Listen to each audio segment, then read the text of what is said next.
Hey everyone, it's Devin Francis, also known as Dr. Blackard. And I just came from reading some Discworld. I'm almost done my first Discworld book. Exciting. I got Eric to start me in on it. Yes. I'm enjoying it. And this is episode 222 of the Adventures in Odyssey Oddcast. What are we talking about today, Victoria? We're talking about more 28 hours.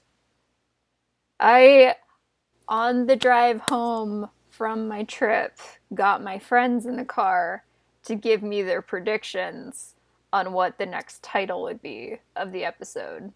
Because I looked it up on the app while we were driving home. And Gabe had the same guess as you. She thought it would be Dawn, but it is Daybreak. And It is honestly, Daybreak. I like that title a lot more. I think it's a cool title. Yeah. I've always liked that word. Do you know? I can't imagine why. What do you mean? Well, Cox, I'm assuming, is a Oh, I significant didn't part even of it. think of that. But also, yeah, Daybreak Town is really pretty. So, yeah. So, what else were we talking about? Uh, 11Z's or Second Breakfast. We don't know what it's called yet at the point of filming this recording. And Whatever the finale episode is for 28 hours. Maybe it's going to be called Nap Time because they can finally go to sleep. They're because be Jason's so in a coma for the rest of his life. Jason is dead. Let's talk about it. And then finally, we're talking about Just the overall album review. Yes. So, episode 949, Daybreak, written by Kathy Buchanan. Our good friend Kathy. Ooh, where do I start? Okay, so they're like, we need to get this chip out of Jason's noggin right now. And they try and use the method that you listed in the last episode of getting him to talk about or think about different things. It cuts to the chairman talking with some of his employees. They also figured out the fingerprint thing, and Tasha is still supposed to bring Jason in. Or Jillian, sorry, is still supposed to bring Jason in. Tasha's not allowed in these here parts.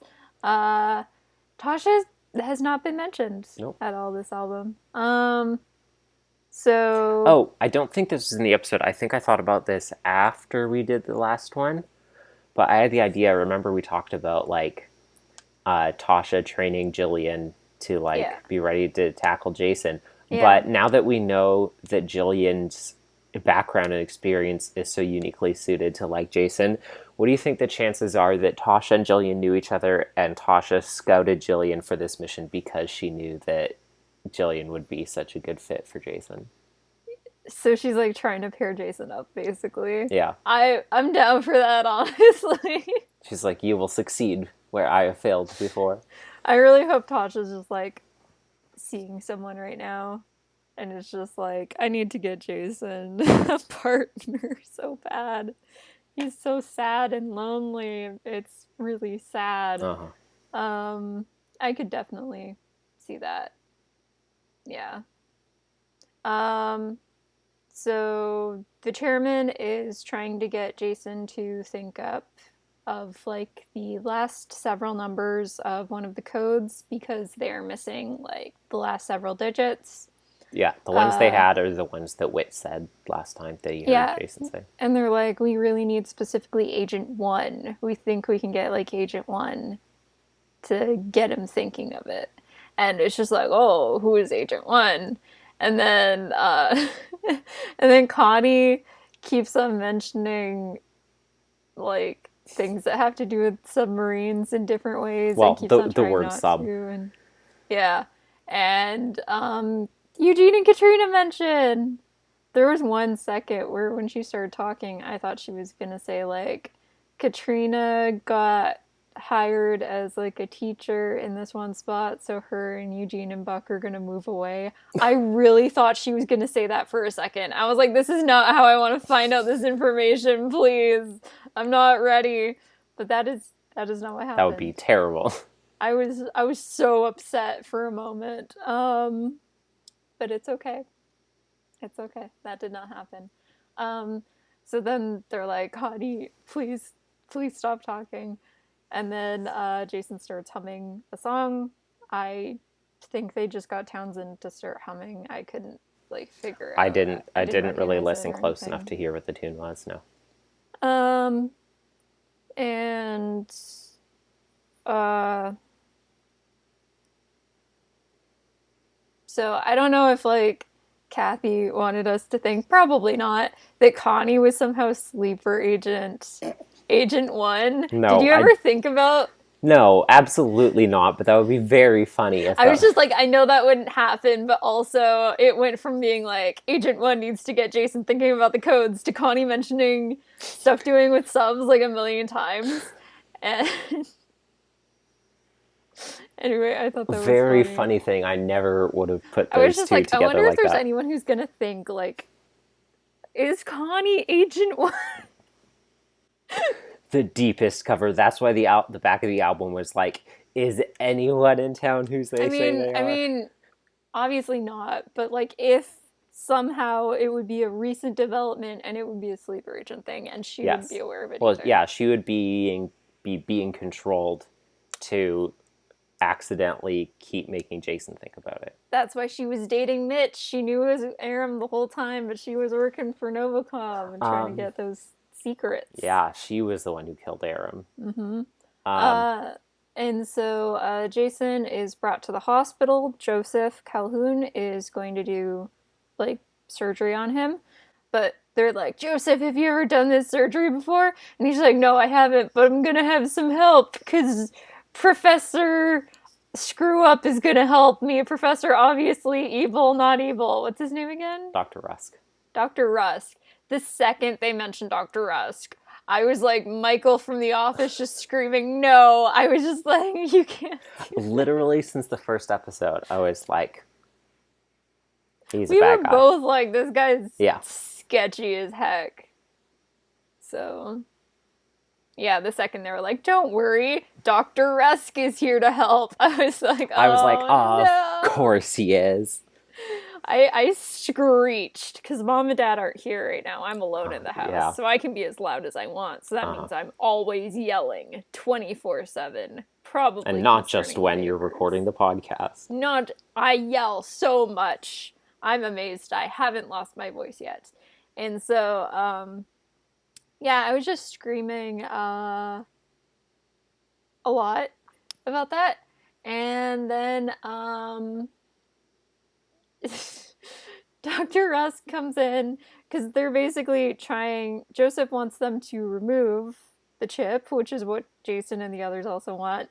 But then Dr. Rusk comes in. I was laughing so hard at the next little bit. Oh, he's so bad at being evil.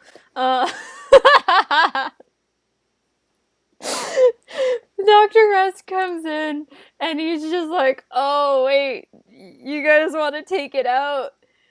No, don't do that. How about I switch it off? It's a lot less risky. We take it out, you could die. And Jason's just like, that doesn't sound like a very good strategy. What if something happens or we don't? He's like, is there any way to know for sure it's turned off? And Dr. Rusk is like, no.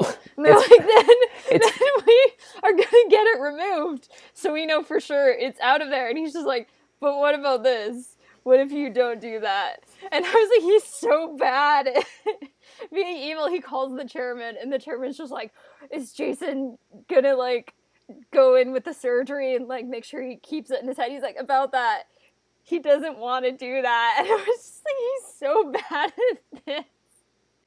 It's funny because as soon as they're like, Dr. Rusk is going to be the guy, I was like, he's a bad guy, so this is great. I was just like, secret mastermind, and Dr. Rusk is like, no, don't do that, you're so sexy. And I was like, oh, he's an idiot. I was like, he's a bad guy, so that's great. And then he came up and he started talking about all this stuff, and I completely forgot he was a bad guy throughout that conversation.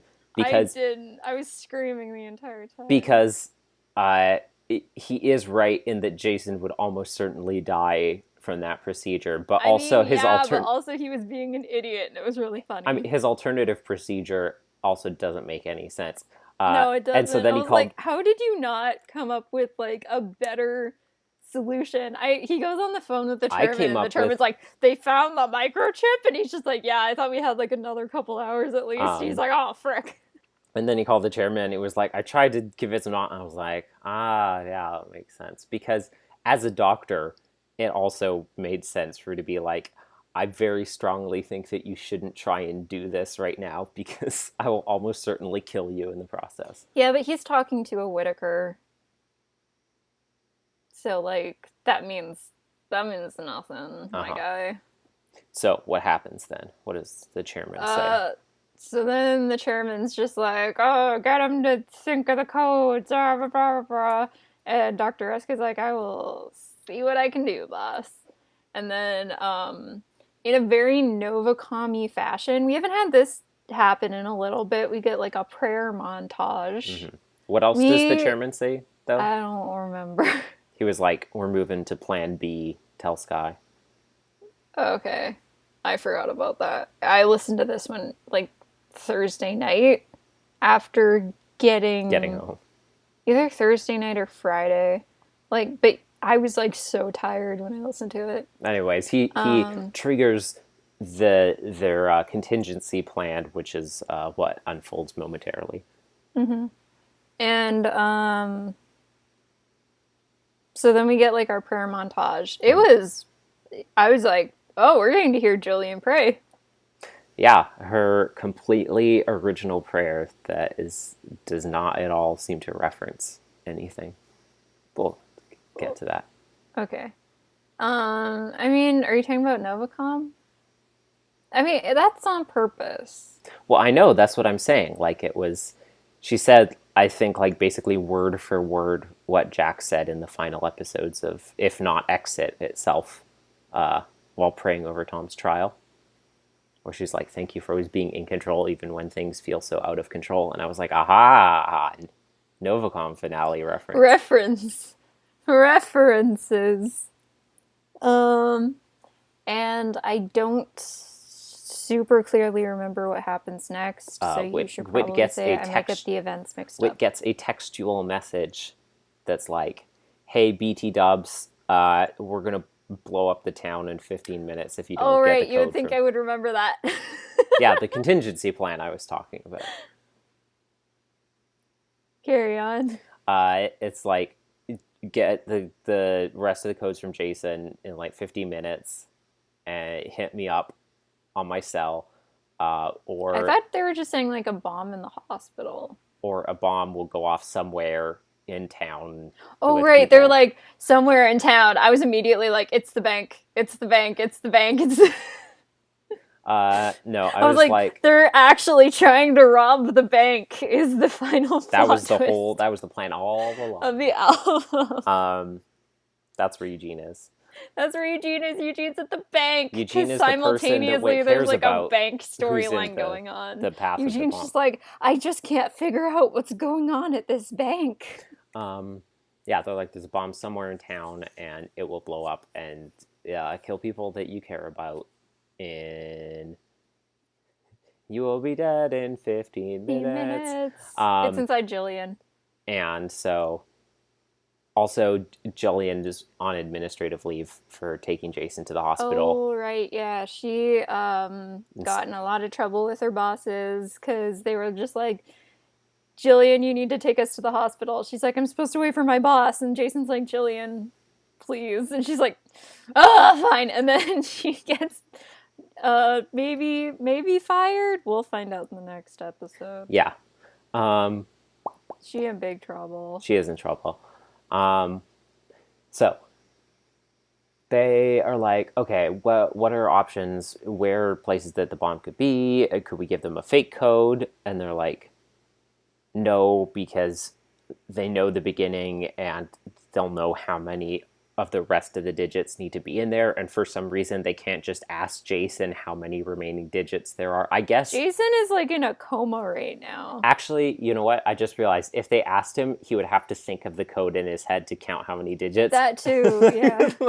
they end up being the ones to get Jason to think about it. Honestly, when I was listening Jason, to the I need episode, you to I was say like, it in your Connie's better at getting Jason to think about the code than Dr. Rusk is at getting Jason to think about the code.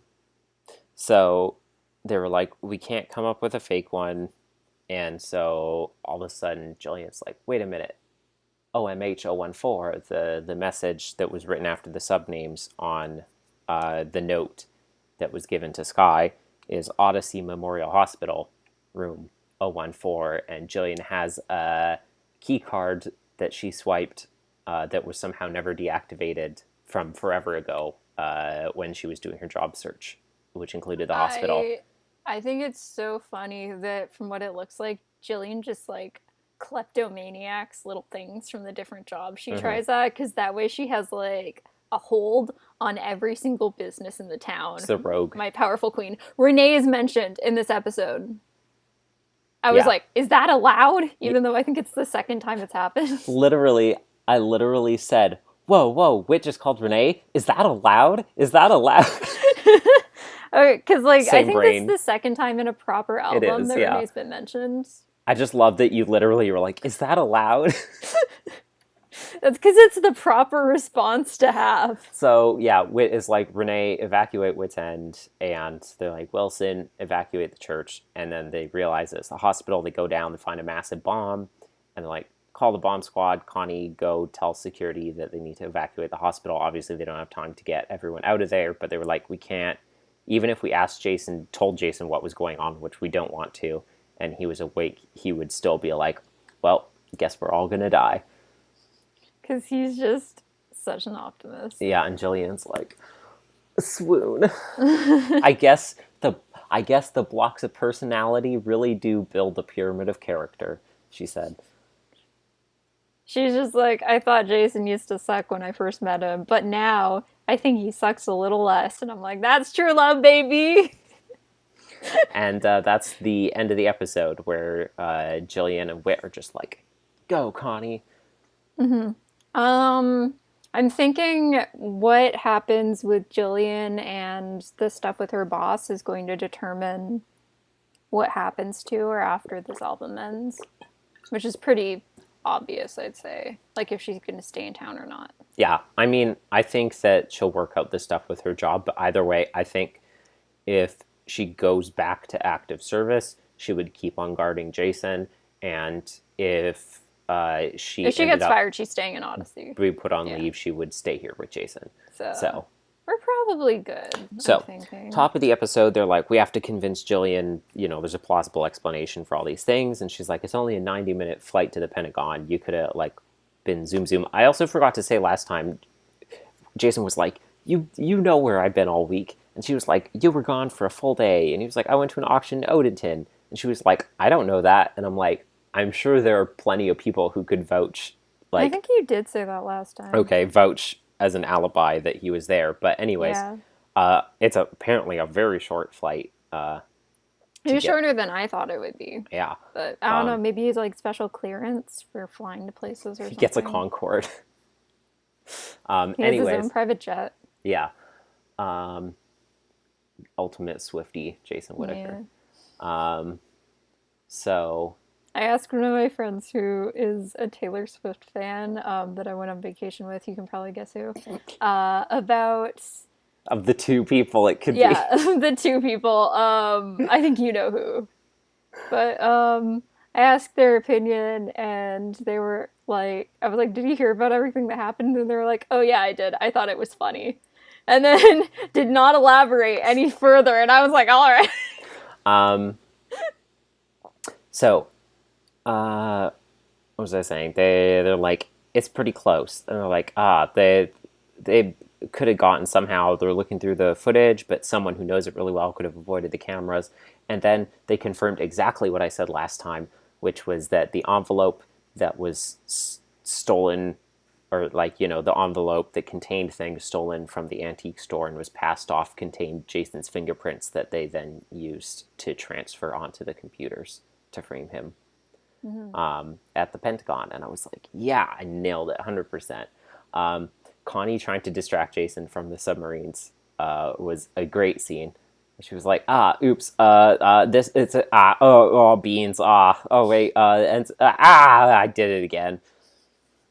It's just as good as you would imagine. I like how they did confirm, like, if Jason is unconscious, that will not fix things. Like, they can still root around in his subconscious while he's knocked out. And If so, anything, it's worse apart when he's from unconscious. disabling the chip or disabling transmission, the only other option would be to kill him.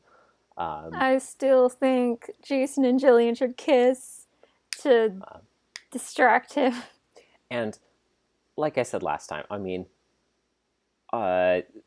absolutely wild that they think that they can just remove the chip surgically, because Lily said it was implanted in the hippocampus, and they confirmed it in this one. I was like, not exactly the most accessible location in the brain. They have different anatomy in Odyssey, Devin.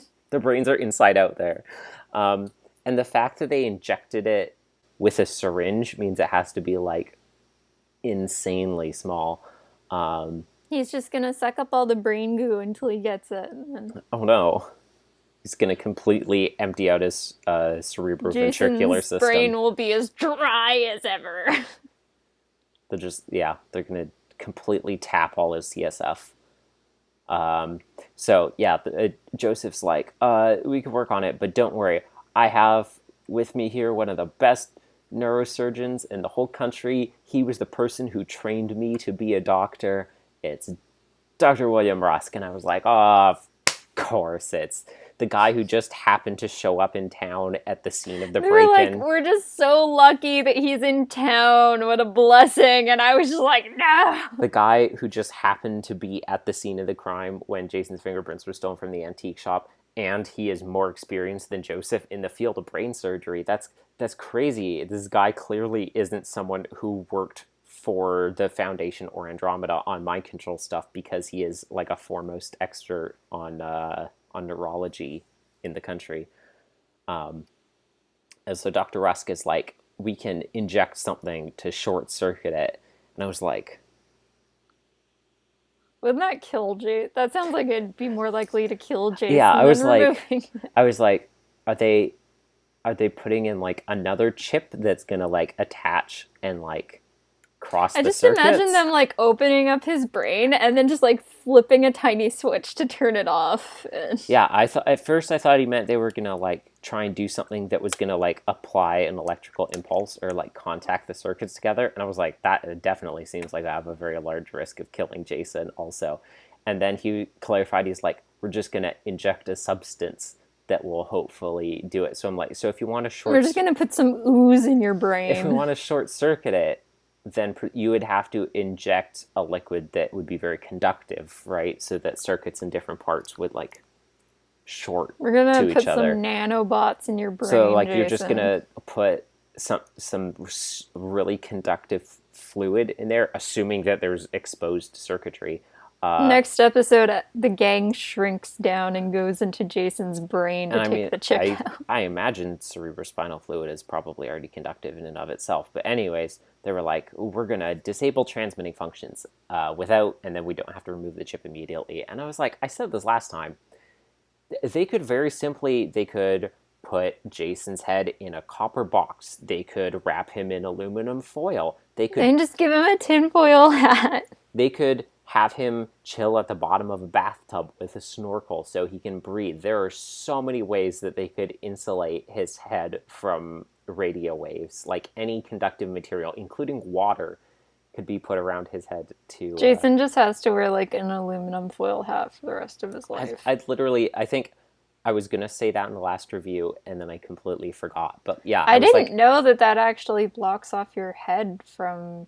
Yeah, they just need a Faraday cage. So they could, copper would be ideal, but they could literally... Wait, let me Google what a Faraday cage is. They could literally wrap his head in aluminum foil, and it wouldn't block the radio waves, or at least stunt them. Like, it would take a sufficient amount, but... Faraday cage in shopping. Let's buy one. And I'm put not Jason seeing one. This looks like the thing from Sorcerer's Apprentice. Oh, that is what they stand in while the Tesla coils are going. So this cage would protect Jason. Yeah, well, you could build a Faraday cage in many ways. If you want to just protect from ground shock during a lightning storm, you could just get in your car and it acts as a Faraday cage to protect you from getting struck by lightning. So if we just put Jason in a car... No, but we could and wrap then him we put in... the AC on and we play his favorite songs. Yes, we can. We're like, don't worry. It's basically Stranger Things, essentially, season 4. I know so much about Stranger Things. There is... We just play Kate Dustin, Bush. Yep. And Mike. Uh-huh. And Elle. Uh-huh. And Nancy. Uh-huh. And Sheriff. Uh-huh. And... Oh, what's her face? Jennifer... no. Shit. Frick. Jennifer Connelly is Will's mom. Nope. Yeah? Nope. It's Winona Ryder. That's what I meant. Winona Ryder. Yep. I was thinking Labyrinth. Yes, I know you are. Jennifer Connelly and Winona Ryder kind of looked similar at one point. Anyways. D&D. Yeah. Monsters, Upside Down. Uh-huh. Christmas lights. Correct. That's everything I know. There you go. That's all 10 things I know about Stranger Things, and now no one needs to watch it. There's literally so many ways that they could Faraday cage Jason's brain from transmission. And then also they said that the injection was made like behind his ear, which is wild because Did you say it'd have to be made in the back of the head? I did say that last time, and I tried to look up like where are the locations that you could make an intracerebral injection. I'd look up pictures, but I don't want to look at brains. Yeah, so I looked up stuff and I couldn't find just because, I mean, logically, you know, obviously big opening in the back of the head. And I mean, there are a number of openings on the skull because all of your cranial nerves come out at different points. So I guess that's probably where they went in. So maybe it was like the vestibulocochlear or cranial nerve that they went through that hole in the skull. Because normally, apart from the back, like the main hole that you would go through without needing to go through the skull is through the optic nerve, right? If for a transorbital lobotomy. Yeah, I know about lobotomies. I know all about lobotomies from Left's bio classes. The Bioshock Burial at Sea. Burial at Sea, I can talk, and Shatter Island. Shutter Island. Shutter Island. I can't say names today. I saw a bunch of pictures of mice getting intracranial injections that were like directly in the top of the head. I was like, oh, looking at that. So can you do that? But then I realized that they were like, I mean, in some of the pictures, I think they were just going because the skull is small enough. Was that just when you were looking at pictures you saw that? Yes. Oh, okay.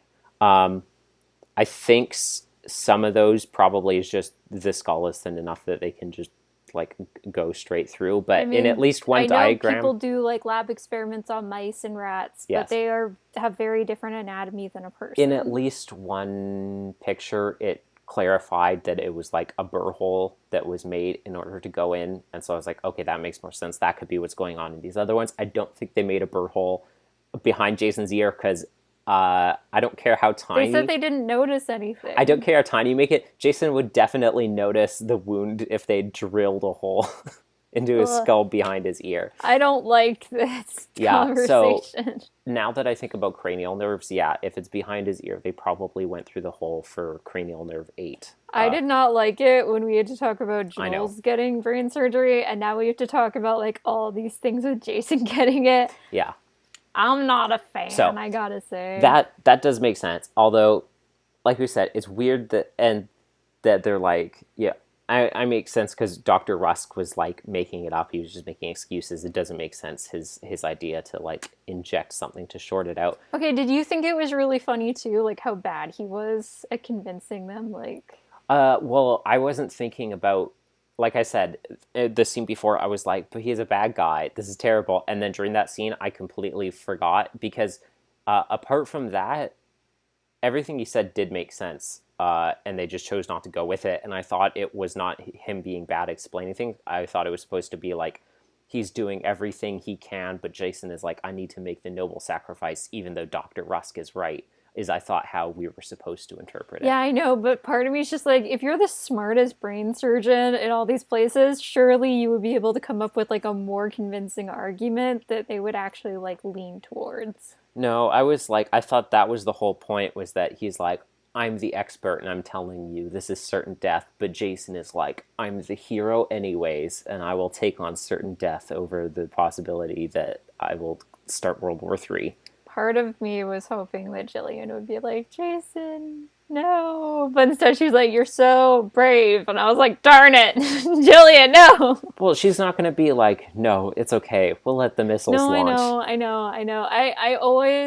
feel like I've said this in the past probably.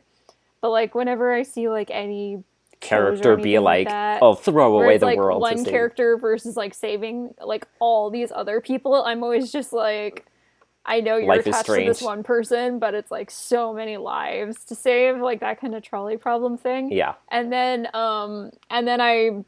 that's why like Life is Strange is a big one, where people are just like, but it's your girlfriend or your best friend or however you play the game. It's Last of Us. Yeah. Last of Us still makes me so angry, and I'm glad that the whole second game was about the ramifications of making that. Don't tell me anything about the second game. I know how the first game ends, but don't tell me anything about the second game. I never understood, like, I get that people get attached to, like, the one person, but also, like, most of the time that one person would be really angry if they found out, like, it was their life versus the lives of all these other people, which I'm assuming is what happens in The Last of Us 2.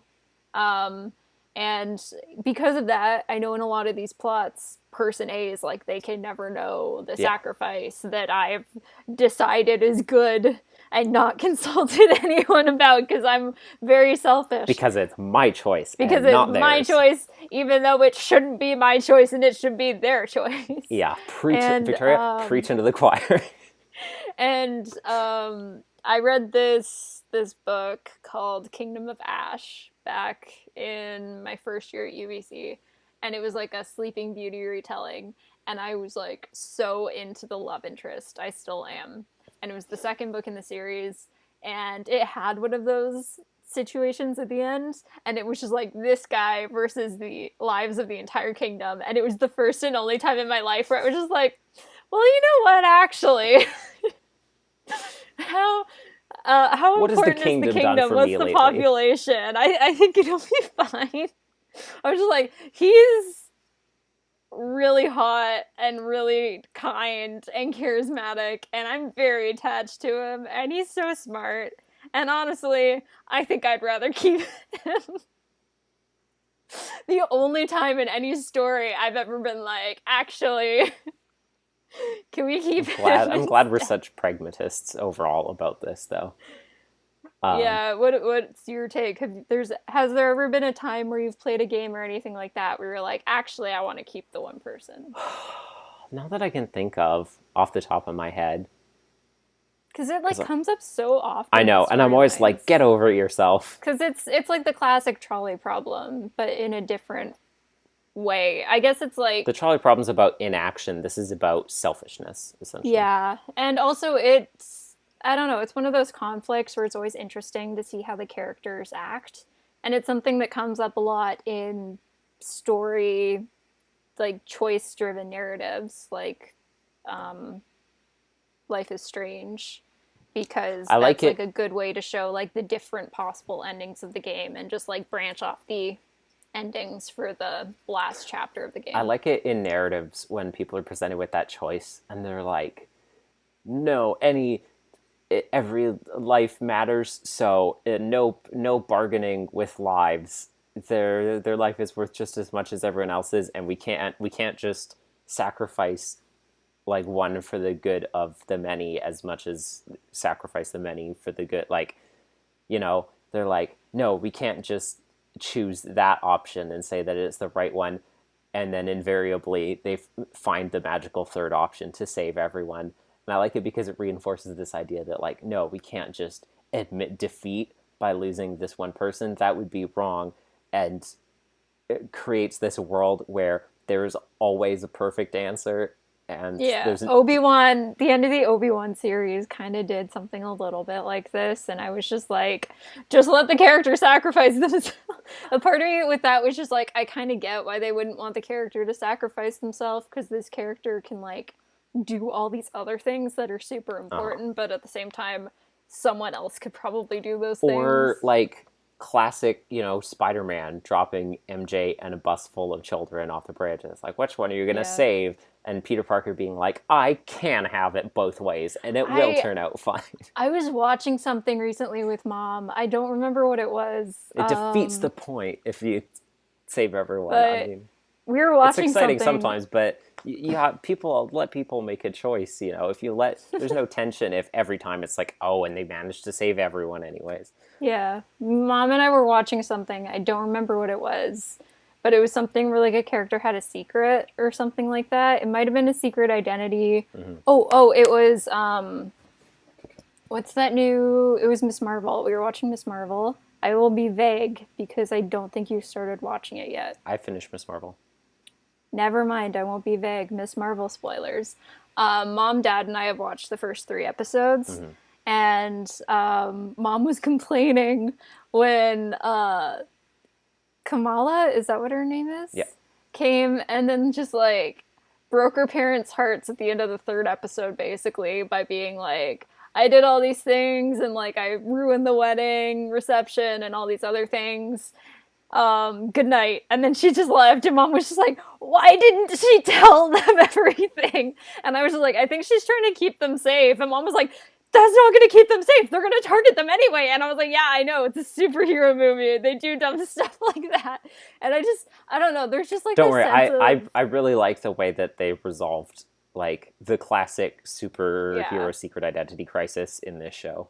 But like, there's just something so comforting I took in just like mom's gobsmacked reaction, just knowing like if I ever somehow gained superpowers and told her, she would be totally fine with me telling her because she'd be like, I'm glad you told me and didn't keep it from me so I don't have to go through all this dumb stuff because I don't know about your identity. I It was know. just, it was, I it mean, that's was what when we nice. were rewatching the Sam Raimi Spider-Man movies, I was like, It was I so mean, frustrating with MJ. technically, once people find out, it's like, yes, they did voluntarily put themselves in more dangerous situations in order to try and back up Peter. But Yeah, but they were also, barely in more dangerous situations than they exactly, they otherwise were would have already been. constantly That's why, being like, put the into. end of the second movie where MJ's just like, I'm in all this danger anyway, we might as well start dating because it's not going to change anything because she's right. And then Yeah. she isn't even dating Peter in the third one. She still goes through all this dumb stuff in Mm-hmm. it, which we also talked about Um, extensively while watching the movie. so they also said so the chip is on the surface of the hippocampus, um, and they said, and I'll since I mentioned before, I'll put the picture up on screen, but I'll Can you show me? yes, I'll pull up the picture I had before because I want to emphasize to you just how inaccessible this is surgically to like get up in there to the cross-sectional diagram, the second picture on there. And you can see the label at the bottom, which Am is I looking at the green part or the blue part? it's the pointing to the red part, right? It says hippocampus at the bottom center of the image. Oh, okay. Yeah, the part that looks like a Twizzler. Yes. And you can see how it is at the least accessible point in the entire brain if you're trying to get at it, which is why I said they would have to basically cut Jason's brain in half fully to like get in there because it could not be further in. So is like the orange part like your ear canal or something like that? Uh, the orange, like the thing that it looks like. The part that kind of looks like the end of like a turkey baster. No, that is the hypothalamus. Which part is closest to your ear? Um, well, I Would mean, it be the hippocampus? well, no, because your gray matter, the the cerebrum, the out part, the wrinkly part, what is covering over all to the sides as well, right? Oh, That part is like all the top, but also all around the sides. The okay. stuff you see in the middle of that is like the core that is separated by like a couple inches of gray matter in all directions except for underneath. I'm gonna like just take what you say about all the biology stuff Uh, because like I said, I don't want to look at a bunch of pictures of brains. I'm fine yes. with looking at like models and Yeah. stuff. I don't want to look at like actual Yeah, I understand. real looking brain So they stuff. said And I don't remember a ton about brain like physiology, structure yeah. from So they said biology. that So it is intercepting communication between the hippocampus and the cerebellum, which is interesting. You would think maybe they meant the cerebrum, which is, the main part of the brain, all the gray matter, where stuff like all of your memories are handled, which is and your consciousness and all that, which is the stuff that they're reading from Jason. But instead they said the cerebellum, which is the bit at the back, the bottom, the thing that looks like a leaf tree sprout. isn't that the thing that lets you see? It is the thing, well, close. The back lobe of your cerebrum is what controls vision. This one is like personality, this one's vision, and these ones are hearing? Correct. Is there another one? Yeah, parietal lobe on the What's that top one do again? is, that contains motor and sensory function. Right. That's always the one I would forget when I had to like label. But the cerebellum there, the bit that hangs underneath the main part of the brain at the back, is what controls and coordinates fine motor control. And so if they're intercepting signals between the hippocampus and the cerebellum, you would think those would only be things related to like movement. And so I think we've already established that like this chip is very broken. Yeah, It I was like, doesn't make a I ton don't know of what sense. signals are going to the cerebellum that's going to be related to his thoughts or memories. I wonder if they meant to write cerebrum instead. I mean, Because to they're be fair, similar it's words. not like everything in the Novacom saga itself was super biologically accurate. But that has nostalgia factor. This is new, so I can That's be nitpicky. not fair. So I can be nitpicky about this one. Like I was 7 the first time I listened to Novacom. I learned Novacom before I learned the rest of neurology. So Novacom ruined me for biology when I got older. So, I think I literally said before, I was like, yeah, I did. I was like, I think Dr. Rusk could easily be Agent 1. Like, the voice could be the same, which is funny. Oh, I feel like I already made it very clear that I think Rusk is Agent 1. Because I said it in terms of the voice, and I realized afterwards, I'm like, oh, I've been confused this whole time about the voices, because when we first heard the chairman talking to someone, he wasn't talking to Agent 1.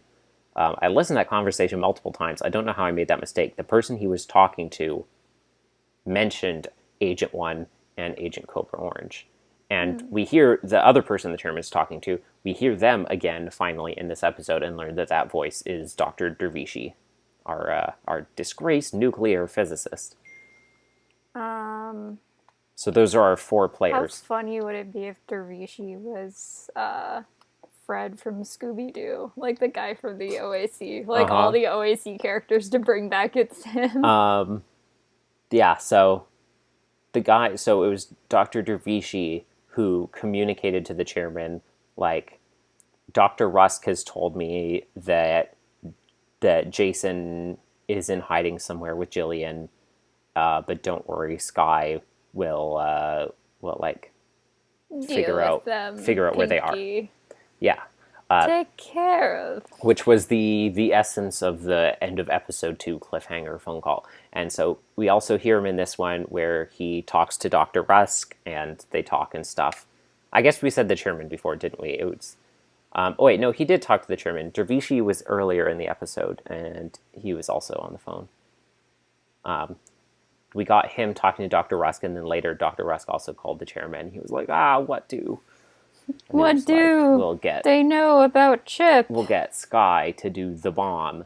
And also, remember, Sky went to the hospital, right? Like, the last we saw, Pull House, for all we know this entire time, is in the hospital, maybe, right? He went into the hospital to find Sky at the end of the last episode. In the hospital, probably looking for Sky. So he could just be wandering around somewhere right now. So maybe, at least he's close by. I don't think he knows how to defuse a bomb, but maybe, Pull House no time like the present to learn. Get, like, in a fight with an orderly or something like that over being forced to leave the hospital. And possibly when he gets dragged outside, that's when he sees Sky, who also would have evacuated because of the bomb. I mean, I don't think they'll force him out. He's like, they'll probably want him there to help. I'm thinking like Sky's definitely not inside the hospital right now. Well, I mean, it makes sense, right? Because now we last time we were like, why would Sky? No, I mean, I think she was in the hospital to plant the bomb, but if you plant a bomb in a building, the first thing you want to do is leave the building as soon as possible. Well, no, I mean, she might still be in there now, but the point is, she planted the bomb before she, drove away when she was talking to Full House.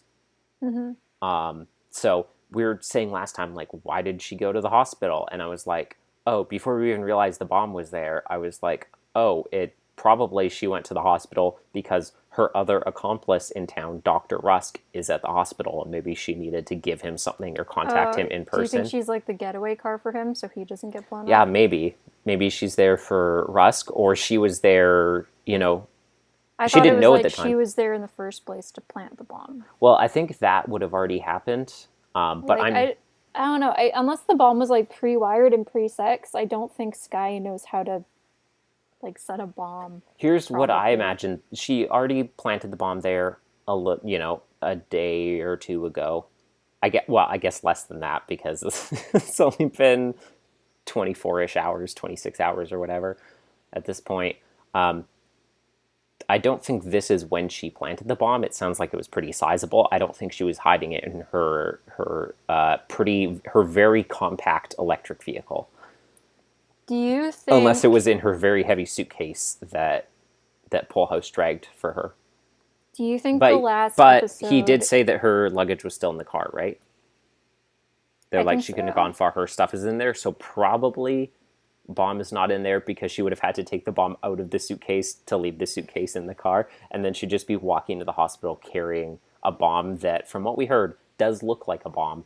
So I imagine she had already planted a little bit ago, and I think she went to the hospital so she was close to Rusk, and if they needed to turn on the bomb, she would be there to like flip the on switch, which I think is what she did. So when the text was sent, she went down, she activated it, and is still somewhere in the hospital waiting, like you said, probably waiting to help Dr. Rusk get away. Do you think the end of the last episode, like the next one, is going to break free from the 28 hours? The next day or something like that? Or do you think like the episode is going to end as soon as the 28th hour hits? That's a good question. I imagine there'll be some kind of scene that's farther out than like an hour or two in the future. Next episode is going to be, next album is just like 30 hours. It's the next couple hours. Yeah, that's a good point. I imagine they'll have to have an epilogue that extends beyond it. I mean, I imagine it's a drastic escalation, right? Or like, what can we do about the code? And then all of a sudden they get the text that's like, there's a bomb, which is like, whoa, okay.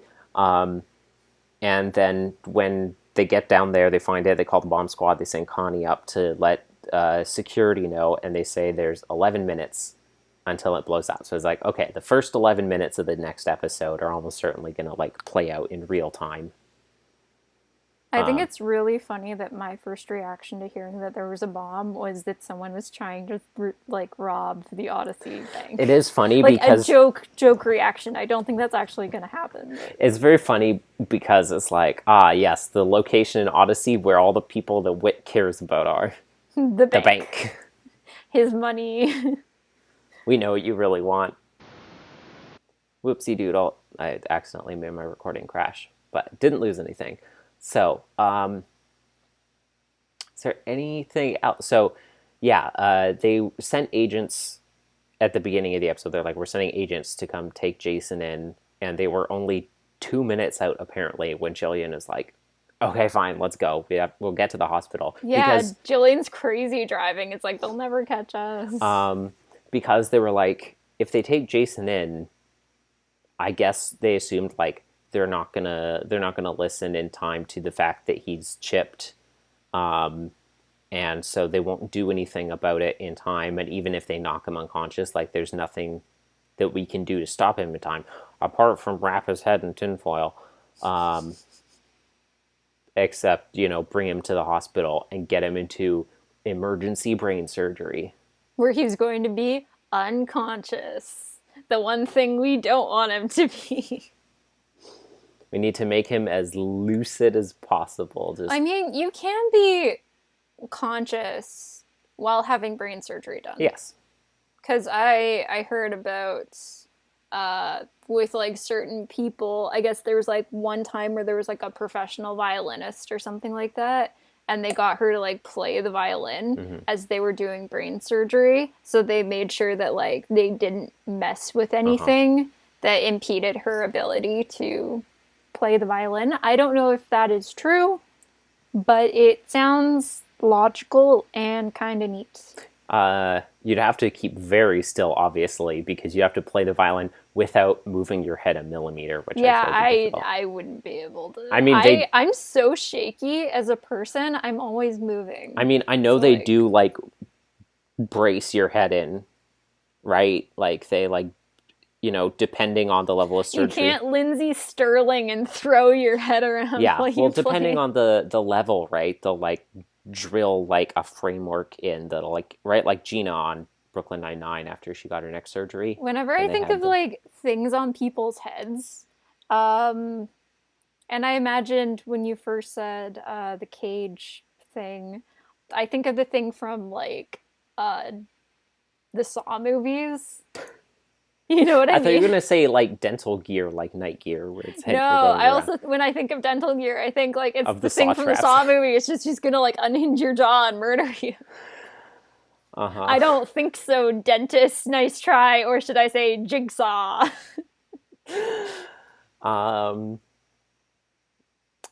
And so I did also realize, like, if they're operating on Jason, he's going to have, like, I mean, they'll need so much room to work. Presumably, he's going to have, like, a full, like, cranial scar, like, all the way around. Like Hajime. Like how people draw Hajime in fan art. Yeah, or, like, the third level of Surgeon Simulator after you do the brace transplant. That one was hard for me to watch when I was... Honestly, Surgeon Simulator was very hard for me to watch when I was younger until I got, like, a little bit desensitized to it. Mm-hmm. I think, though, if I tried to watch the videos again now, it would make me feel sick. And, like, the last level, being on a car, just made it even worse for me. So, yeah, Jillian's like, okay, we'll go. They'll be right on our heels. But they get to the hospital. And then she's like, okay, I did call them. And I managed to somehow convince them, like, don't burst in and arrest us. I convinced them to chill, but they are extremely mad at me and I might get fired and I'm now on probation. They agreed, but also, yeah, she's on like administrative leave currently, pending review. So why don't you make like a tree and administrative leave? So next time, predictions. I think the epilogue is going to be Jillian and Jason talking about stuff, including if Jillian's going to stay in Odyssey or not, which she better. We have no reason to believe that the chairman or Dervishi are in Odyssey or anywhere nearby, or that Sky or Dr. Rusk know where they are. Do you think that they will be caught at the end of this, or will they? I want to say if it ends like Novacom ended with the chairman, where it's just like, except for in this case, it's like, oh, we got him, just like at the end of the episode. I'm going to be a little disappointed. Part of me's honestly hoping, because I want there to be like a big confrontation between like the chairman and Whit and Jason and Connie. Mm-hmm. I want Connie to be there. Like after everything he put those guys through because of Novacom. Connie get to have like a Mitch's funeral style on Mr. Charles. I'm like, hoping outburst. that like Connie sucker punches him like the Oscars style, kind of like, although that was a slap, but like imagine it was a punch. That's what I want Connie to do. That would be amazing if somehow he was there and they're like, he's gonna get away, and then Connie just like spins around and throws a mean right hook and takes him down. She's just like, Mitch taught me how to do that. And then she walks away. That would be that would be immensely satisfying. I want Jillian in a future episode to teach both Connie and Jules self-defense. I think that would be a very fun episode. I feel like I'd be surprised if they both don't already really know some self-defense. I could see Jules knowing self-defense and Connie knowing like a little bit, but I think it wouldn't hurt for either of them to know more, especially Connie. Connie has not been kidnapped since Green Ring, I don't think. That sounds reasonable. But also, like, that's pretty recent, all things considered. She could do with more self-defense. Yeah, I just want Connie to be able to fight.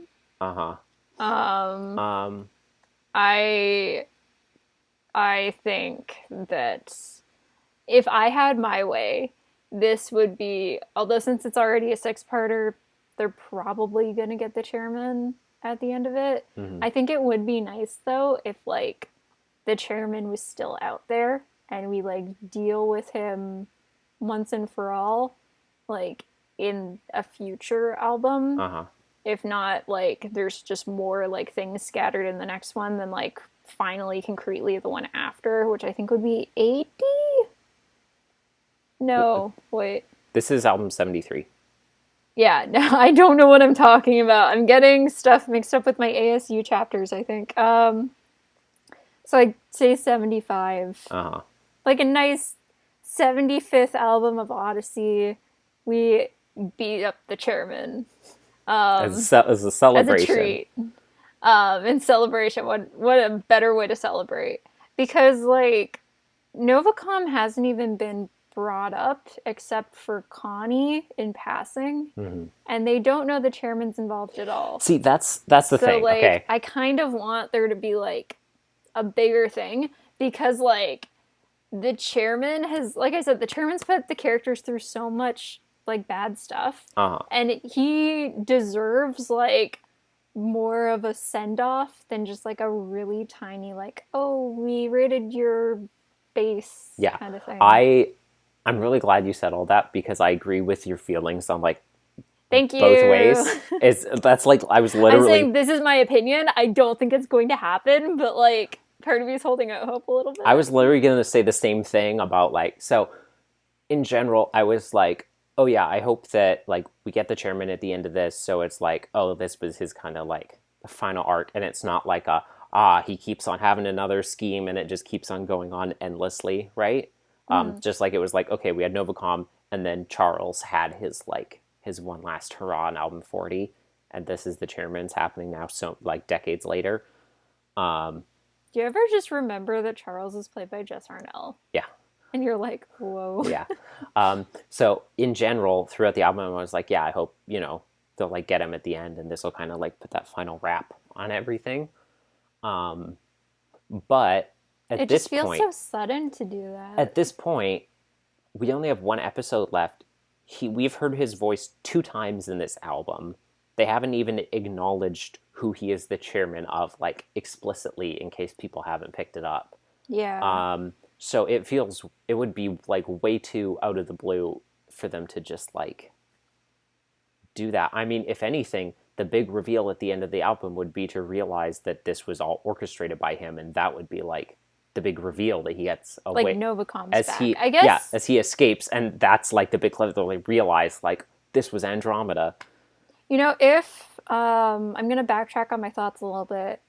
If this album, because I was thinking of the album for a second, because I don't think there's a way they could satisfactorily deal with this in the remaining episode, which is exactly how I felt. I was like, I want to wrap up, but at this point, there isn't a way that they could do it deep. In any way that is remotely like.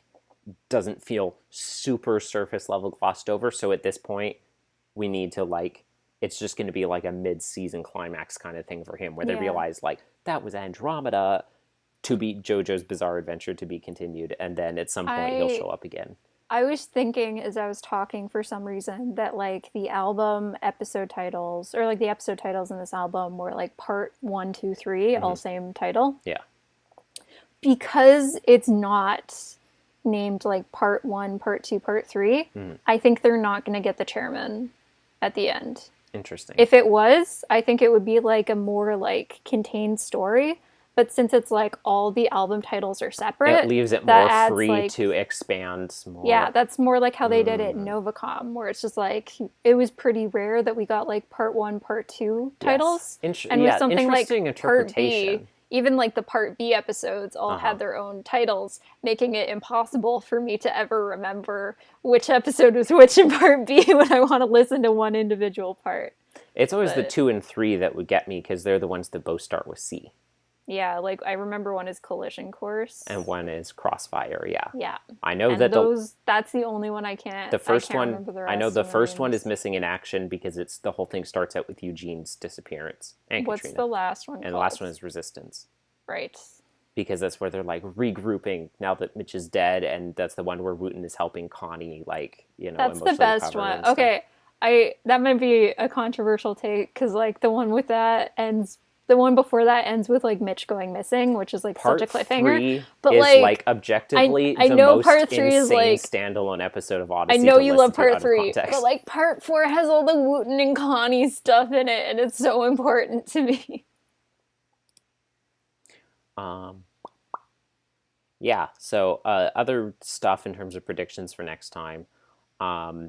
Like we said. Oh, also, if they don't catch the chairman, Jillian is definitely going to stay. Yeah. I also think it'd be interesting if they do decide to just like indefinitely leave her on probation and she's like, I'm going to stay here, try and like investigate a little more. I need to definitely keep an eye on Jason. Yeah. Maybe they can't like, they just find a way to like switch off the chip, but they don't know if it's like for sure on or off or something like that because like the surgery gets messed with because they want to like get him out before the bomb goes off. Or because Dr. Jillian's Rusk is working on him. I need to like really keep an eye on Jason so they become temporary roommates for like the next album or something like that. I like how it's if all Dr. Rusk had to do was just like, oh, I accidentally killed Jason during surgery, that would be so easy. But he's like, I need to make sure he stays alive, but also the chip stays in there and functioning. I mean, it's so hard for them to like figure out the stuff with the chip in the first place. What are they gonna do? Be like, oh, the chip's still in there and still working. Like, we know 100%. Trying to picture like what would he be planning on doing if the bomb didn't happen? Is it like, I got the chip out, and Joseph's like, oh, can I see it? And he was like, no, oops, I accidentally ate it. He's like, it's so small, you can't see it. It's there on my thumb, trust me, but it's so tiny. I got it out, oops, I accidentally ate it, but trust me, I accidentally squished it between my fingers, and now it's dust. It was just so small and so delicate. It's so tiny, and it was to close Jason's brain back up before you look in there too much. Don't do another CAT scan on him. Don't do another MRI. I was honestly thinking that like Joseph isn't in the room and Rusk is like, don't worry, it's so hard, like I know exactly what I'm doing, I'll do it by myself. And I was just thinking of it like he just goes in there and he sits on the chair and then he just like reads for like an hour or two or something like that and he leaves and he's like, well, he like pulls off his gloves, like wipes his head, he's like, I did all I can. I like that idea because they wheeled Jason out and he was like, wow, he's such an amazing surgeon. I don't even have an incision. Yeah, exactly. Like, I was just thinking, like, he just goes in and he's like, well, I have a couple free hours where I'm being paid, like, a ton of money. This is pretty sweet. Like, how interesting would it be for, like, the next several episodes in this arc, if they do continue it after this album, Jason is being monitored and they don't even know. Like, how I don't think it'll be immediate continuation of this story after the album, but I don't think it'd be either. Like, it could be like, I don't know, like several weeks or something like that, and Jason's still being like minorly controlled by Andromeda. Like, that's so fascinating to me. They just take away his credit cards. He's being like forced to buy chips and stuff. So yeah, that's definitely how I'm feeling about predictions in terms of like the long-term stuff from this. In terms of we still have to get Pull House's reaction with the Jillian stuff. It's important to me. Oh yeah, because like I was about to say, you know, everyone's come together now. Everyone's in the hospital right now. Yeah, everyone's in the hospital, and like I said, Pull House is probably going to like end up in the basement helping them with the bomb thing, which I didn't even think about till you brought it up right now. Jillian's in there with Whit working on the bomb. And Okay, so you know what's interesting is like important people are in this location. If the bomb was already set, it's like they're important people to like Wit and friends because they're the ones in the hospital. Who well, else would be in the hospital? I think, I mean, in part, that could be a clue that would lead him towards searching Wit's End or the church or stuff like that. Mm-hmm. Because to be sure, there are people in general that he's friends with, like, who work at the hospital, like Lily Graham and Joseph Calhoun. I'm sure Whit has friends who are staying at the hospital because he's old. Yeah, he's And so old. I'm sure, like I just said, right? And as they thought, that clue could have been there to more mislead them towards other locations so that they wouldn't find the bomb. I mean, like, if you think about Exit, Mm-hmm. I know the chairman's not the same as Charles, but I'm assuming they're very similar Uh-huh. in many ways, like strategies. Yeah. Do you remember how Charles like tried to like redirect Mitch away from where Connie was Mm-hmm. in Exit to like stop him from from not unkidnapping her, from saving her? That's what the term is. From I kidnapped her like back Jillian after did, you from kidnapped re-kidnapping her. He kidnapped Connie Yeah. away from Charles. Yeah. Charles is like, you can't kidnap her. I already kidnapped her. That's not fair. And Mitch is like, now you know how it feels. I did not inflect any of those words in a normal human way. And so, like, my hot take, I don't trust Andromeda. Who's to say there is not more than one bomb? It's a good point. It's entirely possible there's more than one bomb. They could be like, we got the bomb, and then Wit's End explodes. Yeah. I mean, that's why they're evacuating the other places, right? Still to be safe. I think everyone should just leave Odyssey very quickly. It turns out, like... I literally thought about that. I was like they just need to get... Connellsville explodes, and Wit's like, joke's on you, no one cares about Connellsville. And it was like, oh no, I forgot about Wits End Connellsville. They blow up Wits End Connellsville. Like, joke's on you, that place hasn't made any money in 10 years, ever since the Washingtons left. Yeah, who still lives in Oswald Heights? Yeah, I did have that thought where I was like, just get everyone out of town right now. Just get in your cars and just drive to the city limits. When you were doing like the end of the summary and you said like the town explodes, I was thinking like, I feel like I would remember if the whole town was No, I just said, they said it was a very big bomb. Yeah. Yeah, so... I mean, you say that even if it's not a big bomb to scare people.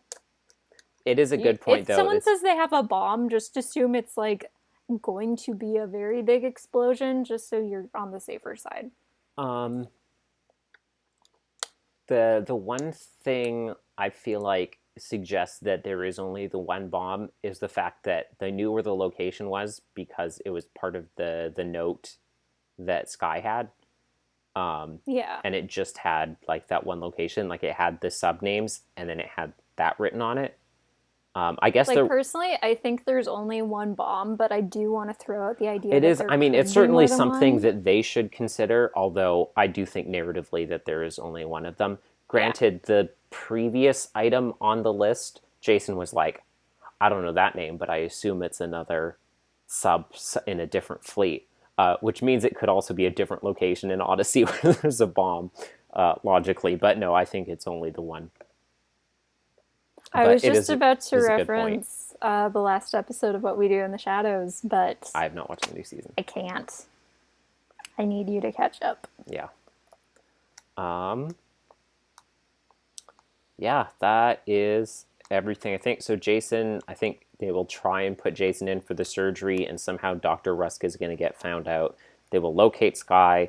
Paul House is going to end up helping out Win and Jillian, and so... he's going to be reacting, and they're going to have to be like, pull yourself together, man. We have to deal with this bomb. And he's like, blah, blah, blah, blah, blah, blah, blah. I Jillian's kind of just like, always smack, imagined smack, it smack. like after the confrontation is done, Full House like comes out and then finds out that all the orders he was following were Jillian's. Yeah, I do like that idea, but I think he's going to find out in the moment, and so it's going to be a tension thing where they're like, the clock is ticking, and he's trying to like pull his mind back together. Jillian's like, go! Question. You know, this happens in the second Happy Death Day. While we're talking about Happy Death Day, and by that I Which I will mean be watching the you second one mentioned it tonight, probably. yesterday. Yes. You know how there's like is it the MRI, Uh huh. which like has all the things like drawn in Mm-hmm. with electricity, Yes. and then like Tree has like the stick or the knife or A whatever, and then it non-magnetic, like only yeah. magnetic metals would be drawn to it. Yeah, Um, yeah, and then it like flies towards it and like stabs yes. the teacher Uh and huh. kills him. Wouldn't like certain things in the hospital, like if Jason went through them, just like you know how like pacemakers can be like broken or something Uh like huh. that? Well, Wouldn't like they be able to do that with a chip, like put in like in an MRI or a CAT scan, and it just like short oh, circuits not it? to. That's an Because I interesting did think of question. that last episode, but I didn't say anything about it. Because That I was like, I could be completely wrong about how no, these no, things that is work. an interesting. I thought you were gonna say like because they did give him an MRI. Remember, Yeah.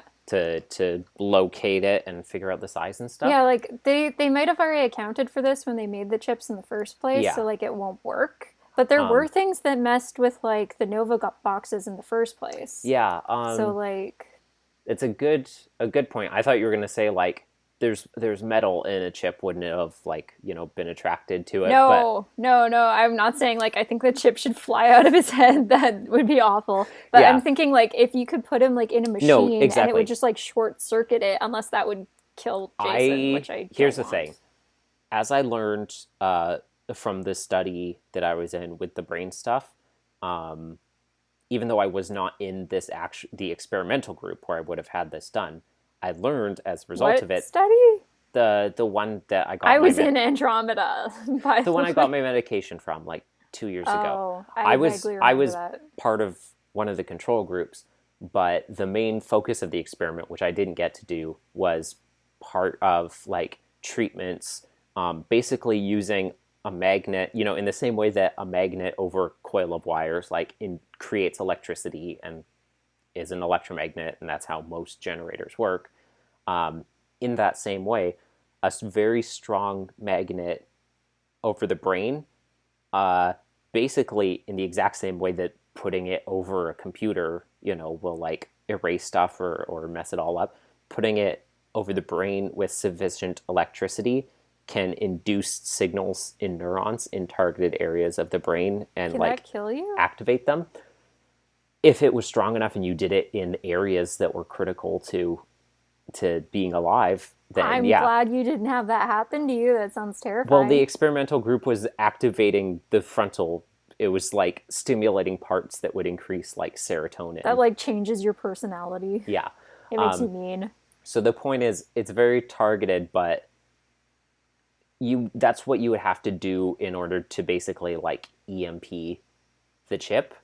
But with that amount of strength, because my point is because of that study, I know that at those strengths, those types of magnetic signals will also like affect your actual brain, like the actual neurons themselves will also be affected in So it this. wouldn't be safe for Jason. So I think if they did it, it could also like fry his brain in the I'm process wondering of if frying the like chip. I don't think this But is it is gonna a very happen. good thought. Thank you. I did think of like Wash in the last couple Mm-hmm. seasons of RVB, where it's just like you kind of I was gonna say bite the bullet, rip Wash. I'm so sorry, that wasn't an intentional pun. Where it's like you have it taken out or whatever, but it does cause brain damage as a consequence. But like they still continue on with the plot. I don't know. I don't think they do that to Jason though. Well, let me see if I can. But I was thinking of something and I forgot what it was. Um, I don't know what I was thinking of. Let's see if I I can. forgore. Um,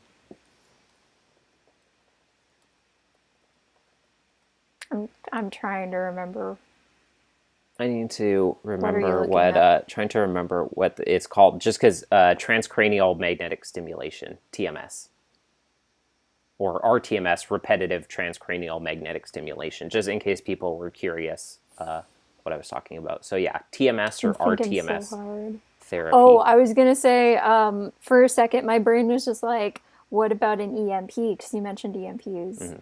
And my brain was like, if you set off an EMP, In it the would switch off hospital. the thing and it would switch off the bomb. And then I was like, wait, they're in a hospital. It would switch off all the life support systems in the hospital. We can't do that. That'd be even, well, I guess not worse than the bomb going off, It would but be like better. still extremely bad. It's very bad, yes.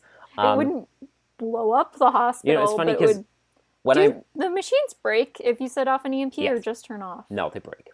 Oh, okay. It like fries the circuits. That you That'd can't be just so like power expensive. cycle them. Yes, But it wouldn't be more expensive than replacing the building.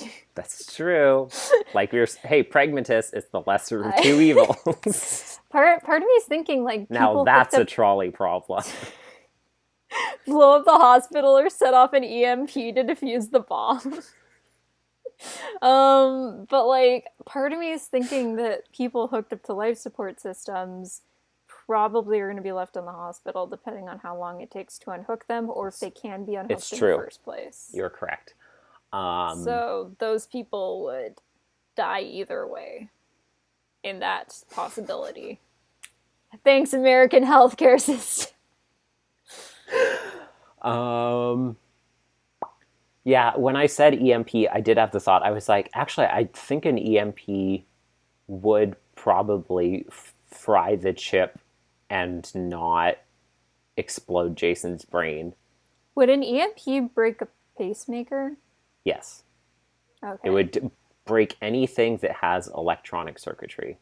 Including literally anything with electronics. Anything with wiring in it, What basically. about a flashlight? Yeah. Really? If I'm just holding a flashlight in my hand, I'd break it? Well, I mean, I think it would because there's still wires that connect the batteries to Man, EMPs the are light bulb. crazy. It Yeah. just sends out like an electricity surge, right? Yeah, it's just surging the circuits beyond what they can But handle. like that doesn't hurt people? No. How does. But people have like neurons and stuff. Yeah, I mean, that's right. That's where we were just talking about, like, well, usually that doesn't impact like your brain kind of stuff, but in the cases of like our RTMS, you can use a super concentrated magnet to activate neurons because neurons don't work this exact same way as like electricity.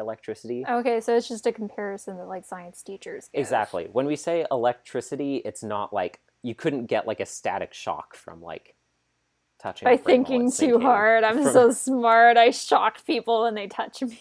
Yeah, it's just that there are ions which have charges, like positively charged ions, potassium and sodium ions that move around, and it creates an electrical gradient, but it's not like electricity per se. But Can I just say, this album has triggered so much more biology talk than I ever would have thought when yeah, we first read the description of it's it. true. I did not think we would talk about neurology anywhere near as much as we have. I've learned so much from this album when it comes to how brains and bodies work And what and mammals are. electricity related things and mammals. Yeah, I think I've exhausted my predictions, and I think we've I've probably exhausted my brain. I want to go. yeah. I've thought too hard today. I feel all You shocky feel right like now Jason, in my yeah. fingertips. I think people probably got their fill at this point of me theorizing about how this works from a biological perspective. Yeah. It's fun to think about as someone who doesn't get to really do biology like work-wise anymore since I'm more like chemistry and physics. Yeah, it's always good to learn. It's neat to learn new things. And learning by doing your own research is always good if you know how to find credible sources. Yeah, I as cannot stress that long enough. as doing your own research doesn't mean Googling why vaccines are fake and being Yeah. like, I did my own research. Yeah. Um, Anyway, yeah, so let's talk I'm gonna about the go. finale. So, now we've got all those predictions out of the way. Let's see how we did. So here we are now, finally. The album is over. We've We actually don't really have a cold open that Well- we can do because this is halfway through the episode. yeah. But my little pseudo cold open, in lieu of not getting to do one, I came here on break after watching the beginning of BBC Lion Witch in the Wardrobe. And I think my favorite thing about it is the scene where Mr. Tumnus tries to put the spell on Lucy, because I noticed when he was like having his like freak out and she's waking up, he's just like, Lucy, would you believe I'm a kidnapper? She laughs in his face. And then I was like, Lucy, that's not the right reaction to have to a stranger saying that to you. And he starts saying like, oh, blah, blah, blah, blah, blah, kidnap, blah, blah, blah. And then she's just like, no, you wouldn't do that. He like lays out his entire MO. She's just like, nah, you wouldn't do that. He's like, I'm literally doing that right now. She's like, with who? And I'm like, Lucy, there's not another kid in the house.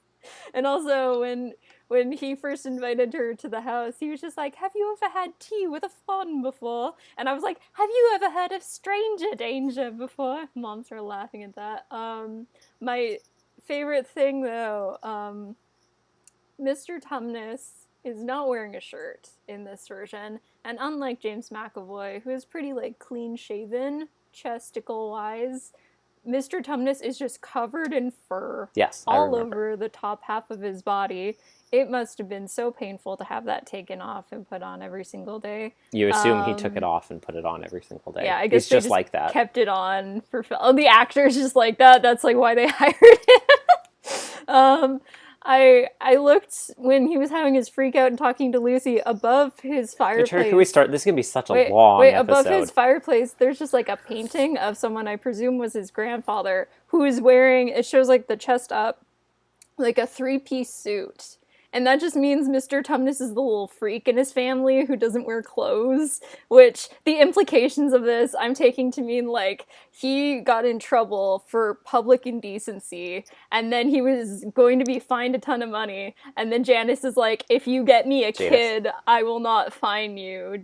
Yeah. And then that's why Lucy got taken in the first place. Just like how Skye became Agent Cobra Orange.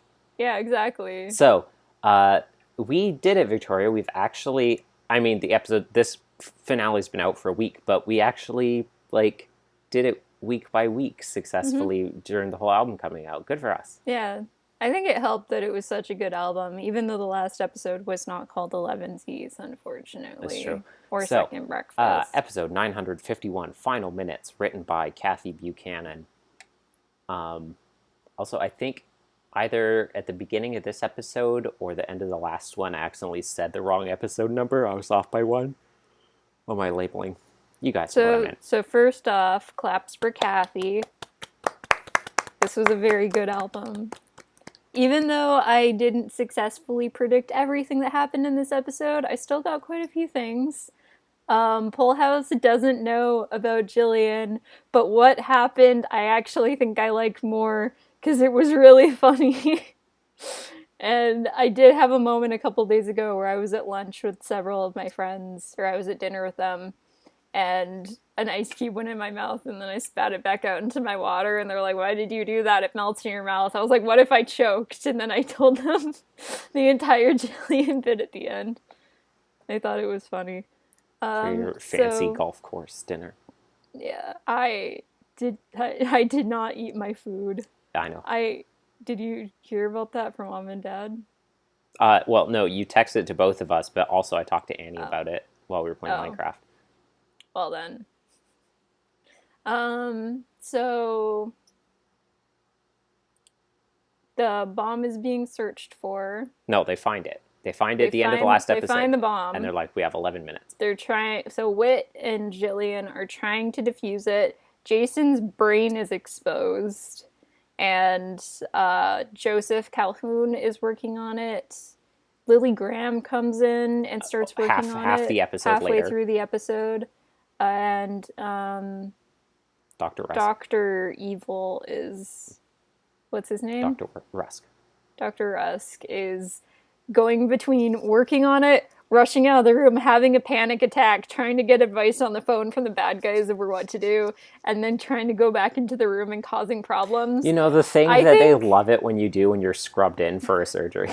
I think Dr. Rusk has, like, gone up very high on my list of just, like, generally villains in media who are way more funny than they have any right to be, next to like some of the villains from Scumbag System, like the MXTX book.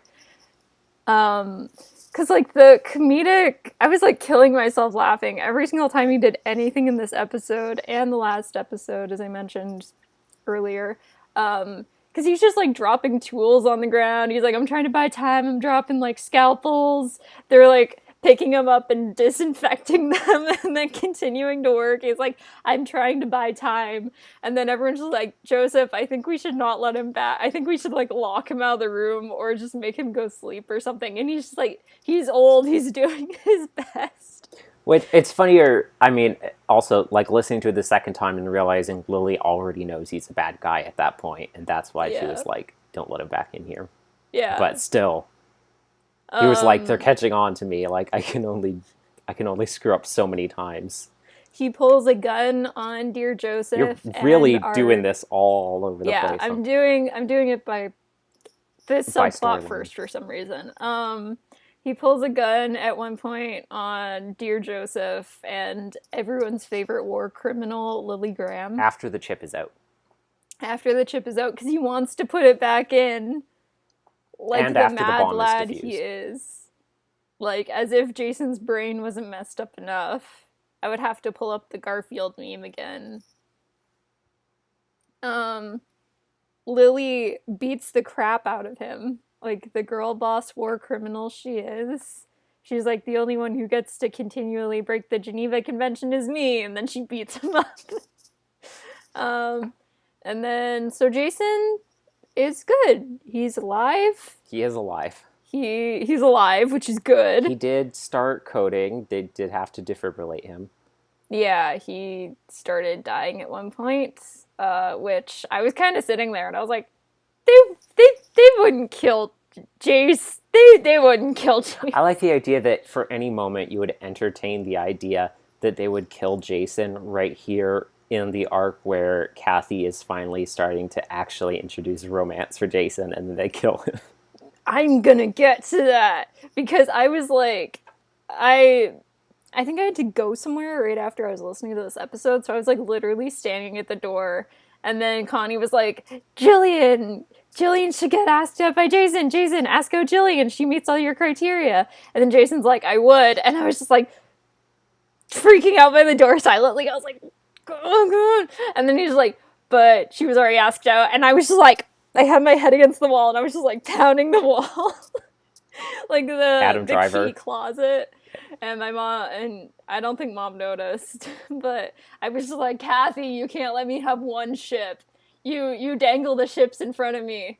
Mom came out because, it was the morning we were going to the lake. And was this, is this still in the moment before you found out it was with Burke, or... No, yeah, this was like as I found out I was just continually hitting the door. Oh no, I didn't know if this is what you were doing in like the 1.6 second window where you found out she was asked out by someone, and then you heard it was Burke, and then it transforms into a further reaction. No, I was just continually hitting the wall. I was like, make it be Jason.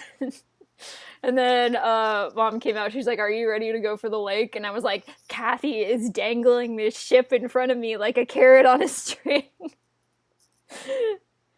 So Pullhouse is trying to sort out all the stuff with Sky. He ends up tracking her down after they try to get him out of the hospital. He goes back in. He realizes that, like, other people are still in there, like the doctors, and like he calls Whit and Jillian at one point, and then he's just, it's like, oh, I'm here with Jillian, and Pullhouse is like, Connie is the one who tells him that. Oh, Connie is the one who tells him. He's like, did Jillian somehow set the bomb? Which was really, really funny. And everyone's reaction to Whit still being in there is like, he better not be in there, because he like gets on the phone with people, and they're like, are you out? And he's just like, he was like, okay, are thanks, you bye. out? And they're just like, yeah, are you out? And he's like, I'm glad you're out. And then he hangs up the phone, and they're like, what? He was literally like, okay, thanks, bye. That was the most Whit reaction, though. It was, yeah. Yeah. Jillian was so good in this episode. She's always good. I love her so much. Um, they defuse the bomb. They realize, like, This is the the, most Benjamin Button yeah, episode summary you've ever done. Not yeah, only are you doing like asynchronous plot lines, but within the yeah, plot lines, you're starting at the end and then working your way yeah, backwards. yeah. Um, so they basically realize, like, Jillian and Wit, that the numbers Sky wrote on the notepad it would send are the key to defuse the bomb. To which I was like, girl, why would you write that down on a notepad in the public? I mean, it's fair to think that, I like, no mean, one you would mean get the the word numbers from there. Helsinki? Yeah, pretty sus, if you ask me. To write down the name of a city?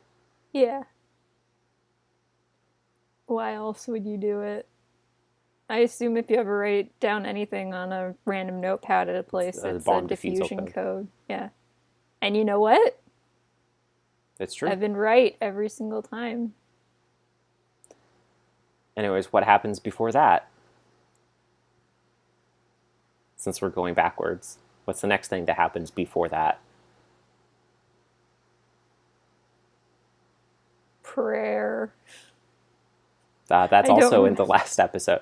Do you want I me to don't summarize remember. events of this episode? You know what? I almost said you have my blessing, and I almost said no, and I don't know which one to say. I feel like we've gotten through so much in the 12 minutes of this recording so far, the 4 minutes of which have actually been about the episode. I'm gonna be real. I woke up today at like 1:30 or something like that because In I the just morning or the had afternoon? afternoon because I had so many nightmares and I kept falling asleep and waking up. I read 100 pages. I talked about mom for a long time about maybe doing piano again, like learning. Mm-hmm. I had so many life shattering revelations about Mr. Tumnus, Uh-huh. and Dark Road comes out in a couple hours, and I just have a lot of stuff going on in my brain right now. Uh-huh. So have at it. Okay, so we open with the cliffhanger from last time. There's only 11 minutes left until the bomb goes off, and it proceeds basically in real time as we predicted. I forgot to check that as I was going through. I did the but to second be time fair, too. I was packing for the lake as I was doing this. So they patch in the NSA. Connie is sent upstairs to get everyone evacuating, call security, call the police. Whit and Jillian get patched into a bomb defusal expert who tells them it's an extremely advanced model, and the only two ways to defuse it are by connecting with a phone and using the defusal password, and you only have 3 guesses, or whoever set it up initially has to do it remotely. So they're trying They to try the chairman's birthday, and it's they're not trying that. to break into Dervishi's compound in Denmark, but it'll take time and there's only a couple minutes. So they try Snakeskin, which is the name of the initial operation Dervishi was holding.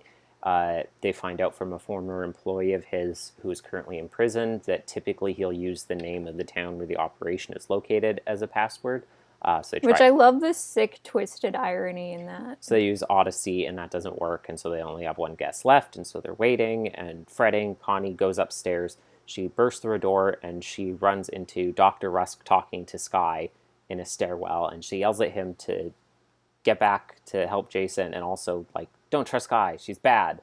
And then she was like, to go, stop being evil, get out of the building. I really liked that. And Sky's like, she's like, Sky, I know you're evil, but I don't want you to blow up. So go outside and think about what you've done. Everyone. Pull House is outside the hospital with Burke, and then they hear the code black at the hospital, so they run inside and they start evacuating everyone. Connie runs into Pull House, and she was like, yeah, I'm helping get everyone out. And he's like, get out of here.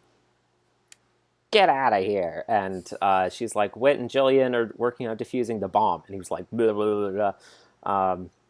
And he's like, Jillian said a bomb. He's like, go. And then he runs into Dr. Graham, and he was like, get out of here. And she's like, no, I need to help people escape. And then Whit phones him, and he's like, yeah, I'm here. And we're evacuating everyone. And he's like, get out of here. And Whit's like, no, we have to keep evacuating the bomb, or trying to defuse the bomb. And then he goes up and realizes that there's a surgery in progress. So he runs in, and he's like, Dr. Rusk, Jesse the nurse, Dr. Calhoun, and this patient whose brain I don't recognize open on the table. Get out of here. And they're like, and Jesse the nurse is like, okay. And he's like, everyone go. And then Dr. Graham comes in. She was like, I'm going to join the surgery too. And he's like, get out of here. And they're like, no, we're staying here with Jason and his brain. And he was like, and Pullhouse is like, I'm gonna get out of here. yeah, he was very annoyed that every single person he tried to evacuate refused to leave the building with a very large bomb. Okay, to be fair, no one Pullhouse has ever talked to within the history of the show has ever listened to him on the first try, so you would think he'd be used to this by now. So, we finally, we get, well, I guess that was the last episode where we get the phone call and Rusk is on the phone. And he was like, I'm Agent One. Or was that in this episode? I think that was the last episode. It was the last episode, Didn't we yes. talk about that? Well, we talked about how we thought, but yes, it was last episode. So he keeps on phoning Dervishi and phoning the chairman. He's like, guys, I've done everything I can. It's not working. Like, they're going to take out the chip. You need to stop the bomb. Because there's literally nothing we have to gain if Jason dies. And also, I die. And that got me laughing. He was just like, Chairman, you really like me, don't you? You don't want me to blow up. And then he said, like, Dervishi, you need me. And then Dervishi just, like, laughed at him and hung up the phone. And Dervishi's like, only the chairman can do it. And he calls the chairman. And the chairman is like, Obama eyes then perish. I was like, I'm very surprised you actually expected them to, like, disarm the bomb for you. Well, I mean, it makes sense that he would want them to do it for Jason, because it's like, there's no one to give us the codes if we let Jason die. That's kind of the whole point was that. Yeah, but also, then they pointed out, like, we're not getting it out of Jason. We're not getting out of Jason either way at this point, because they're already getting the chip out. We just need to find someone else. And so he was like, ugh. And so he's like, all right, time to go to work. I'm a healer, but... So he comes in, and Lily had already been like, don't let him back in here. He's an idiot and he's evil.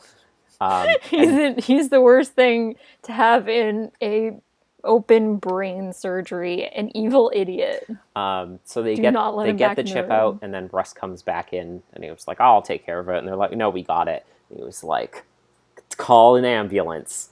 But not for me, for Jason, because his brain is open. And then Lily Graham kicks the crap out of him. Yeah, and he's like, you're going to put the chip back in, or I'm going to put the chip back in, and I'm going to take Jason out of here. And Lily's like, no, you're not. And she's like, not if I take you out first. And then she kicks the crap out of him. Bet. And she's like, I'm going to put the chip back in him.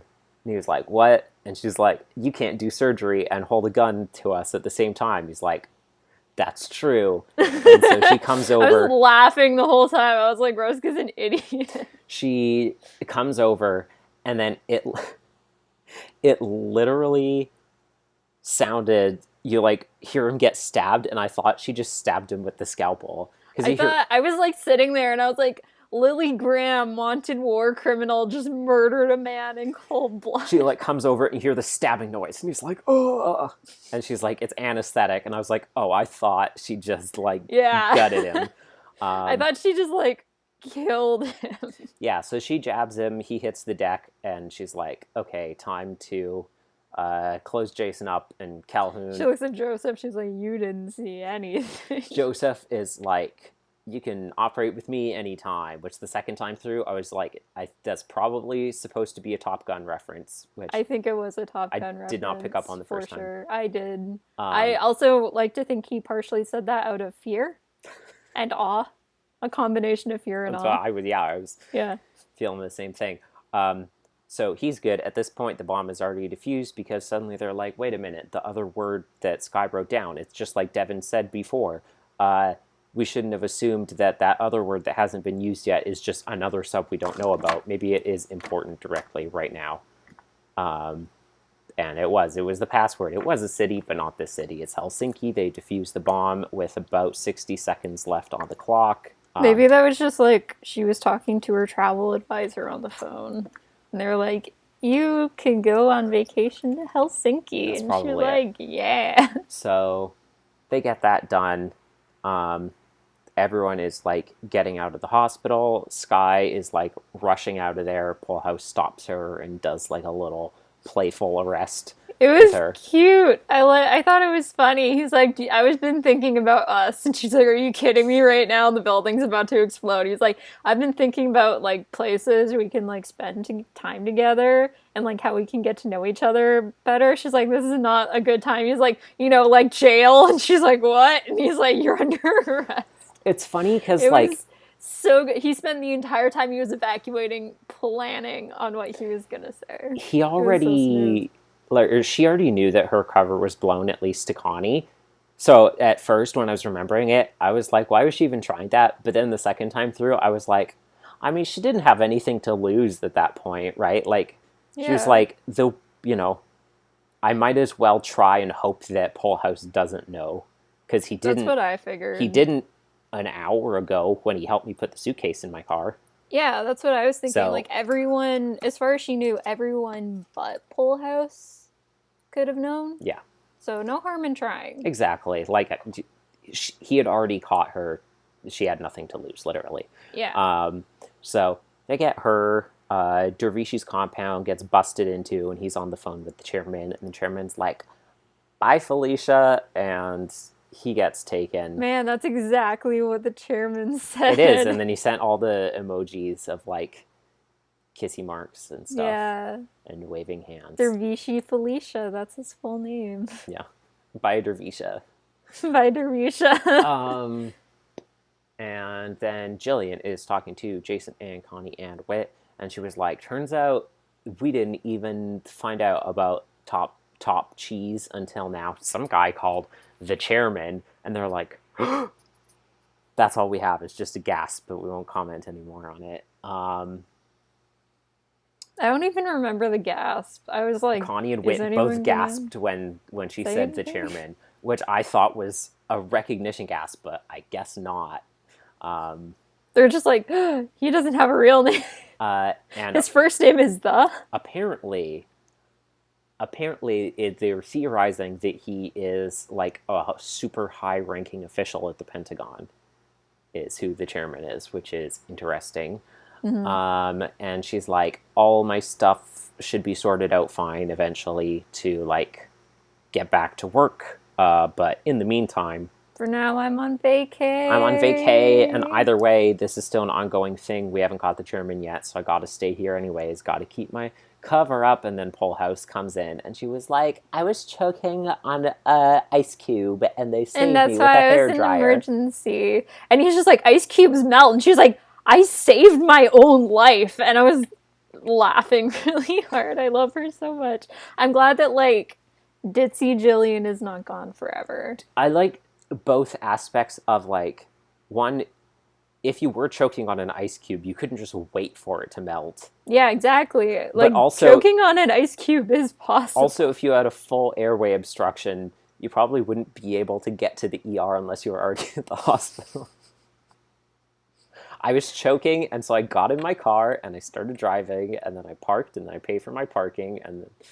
So Jillian asks Jason if she can continue working with him, and he says yes, and then she goes She's off like, okay, to... I have a date with Officer Stu Burke. And then Connie comes up to Jason, she's just like, so, your requirement, she feels everything. She's like, he sang to me, he told me all about how I have the right to remain silent. And Jason's like, she is going on a date with someone else. Which at first when I heard that, I was just like, oh yeah, that figures. She's like really cool and an agent and stuff. And then later that day, or maybe even a couple days later, I was like, wait a second, Burke doesn't know she's a spy. And I was just like, he was like, man, the way she almost sabotaged the crime scene, and then I got yelled at for not stopping her from touching that green sweater. Okay, so that is my summary of the episode. Which, to be fair, that was more detail than I'd usually be able to do, because I just finished re-listening to it, so I had a lot more, like, specifics. Remember when I used to give, like, 30-second summaries? No. When we first started Remember doing when you used to summaries? give summaries, period. Like, you actually talked about the I episode in your do summary give summaries. of the episode. Yes. So, top of my notes, we open with what I think very well might be the longest previously on that we've ever had on this show. It is like 2 minutes and 31 seconds or so. It is It was long. pretty long. They put in... But, like, necessary, I'd say. They put in, like, everything that is relevant to this, like, way more so than they usually do. They did put in specifically Connie's "sounds like Novacom" line in the They previous did, on. and I was like, very interesting. That was just like a little helper for all the people. That was a little helper. So was the fact that that in the conversation that Dervishi had with the chairman, the last time we hear from the chairman, he says, "It's over for now," which is the exact same last line that he says in Exit. Yeah, but if they didn't figure out that that's already the chairman, I don't think that's going to help them. I just think it's funny. I was like, he said the line. It's just funny because he said it, and my brain was like, oh. And it was already funny because in the last episode, Jillian said, like, the same line while praying that Jack said in, like, exactly as planned or whichever episode. And then the chairman repeats his exact same line. I was like, if it wasn't for, like, obviously Connie, they brought up Connie's line about Novacom and they put it in the previously on, that's already confirmation enough. But this is also very explicit, like, he says the same line again as last time to hammer it in for people who didn't figure it out yet have an encyclopedic echoic memory of the show. Yeah, for the one person that might apply to. That one's for you, babe. Connie running into Rusk and Skye in the stairwell was so funny because she was like, "Stop talking to him. Don't listen to her." He was like, "Oh, okay. And leaves. She's like, "Get out of here. Stop being evil for a while." And then she immediately texted Lily and she was just like, "By the way, I think Dr. Rusk is evil." It's so funny because I was so frustrated. I was like, Connie, why would you... I mean, I understand that you could be like, oh, she's trying to bribe Dr. Rusk right now, and, like, it doesn't necessarily mean that he's always been a bad guy, but you should suspect that he is now a bad guy instead of being like, don't listen to her, get out of here. And then later we find out that she did do that and secretly texted Lily and stuff, and I was like, oh, Connie, yes. Define expectations. Excellent. Her Nancy Drew skills continue to pay off in dividends. Yep. Like you said, definitely top moments of the episode include Pullhouse hearing that... I was like, Pullhouse hearing only the fact that Jillian is helping defuse the bomb is arguably the funniest possible way that he could not find out who Jillian really is. I know I talked so much about, like, how I wanted Pullhouse to find out. Mm-hmm. But the fact that we're, like, saving that for later... and gonna have an even bigger payoff is very funny. I like how he must have just completely blacked that out from the stress of what was going on.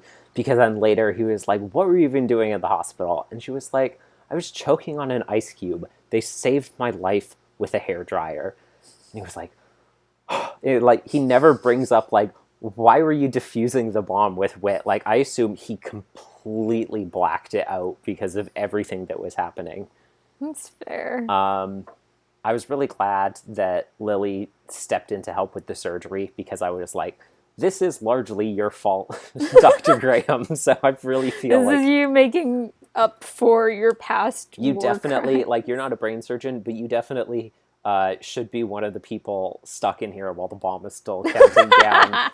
In terms of people who are risking their life to help Jason. Because Devin really said, I am holding you personally accountable. Yeah, I mean, not 100%, but a significant percentage, definitely. I mean, I feel like she definitely made up for that deficit by the end of the episode. She stabbed a man. So, we figure out Helsinki is the word, and I was like, I'm pretty sure I brought this up before. But no, Greece is the word. They were like, no, bird is the word. They were like, we have the 4 things on the notepad, and the first one was the first sub, and the second one was the second sub. The third one, they're like, I don't know, it's probably some other sub in another fleet in the Mediterranean or something. And then the last one, we don't know, turns out to be the room where the bomb is. And I was like, they probably shouldn't just assume, like, it's probably some other one we haven't heard of. Maybe it's important, and then they remember it in a dire moment, and it turns out to be the password, which is good, because otherwise they would have all exploded.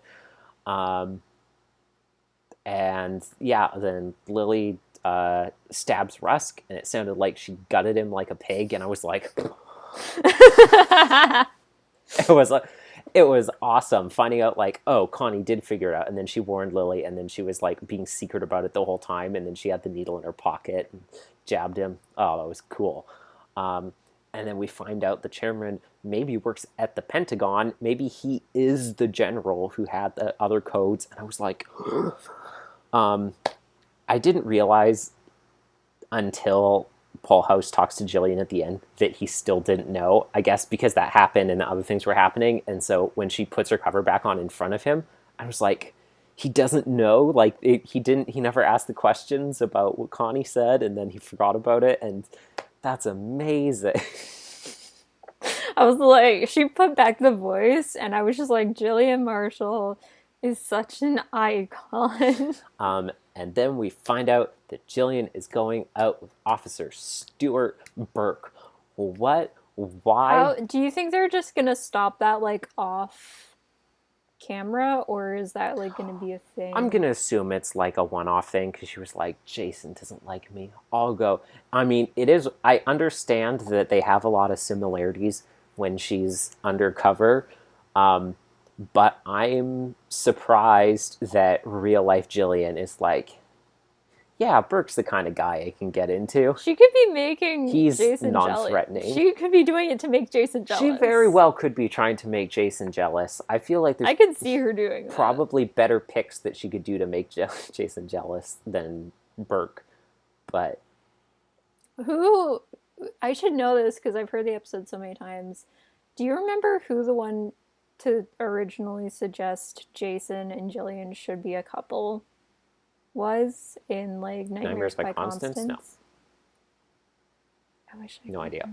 Remember. So I think it was Connie. That is where things are left with Connie the chairman, and it was left hanging in the air way more than I was expecting. I'm glad though, because that's one of the things I said I wanted. Yeah, so was that I didn't want us to, and like when we, when like all the bomb stuff was settled, Victoria, they said like we found this guy named the chairman. I was like, no, are they gonna like end everything? And then they're just like the chairman's still out there, and I was like, good. We didn't want him to get caught. We didn't think they wouldn't even realize he was the one involved in it. I mean, they at least know the name, but they didn't make the connection to Andromeda at all. They don't know his name. They know his title. Well, yeah, they know the chairman is involved, but they don't realize it's him whatsoever. So like that's some piece of furniture. That's way more open-ended with his stuff than I was expecting. Like Connie and Whit had grasp, and I was like, oh, potential recognition when they heard it. But it seems like it was more just the shock of grasping the scope. The chairman and his evil accomplice. The scope of what was going on, and the fact that table this chairman that we've never heard of before is like, you know, so powerful. So clearly there's a lot more to come with this. Honestly, in his the chairman and his sidekick, the lazy boy.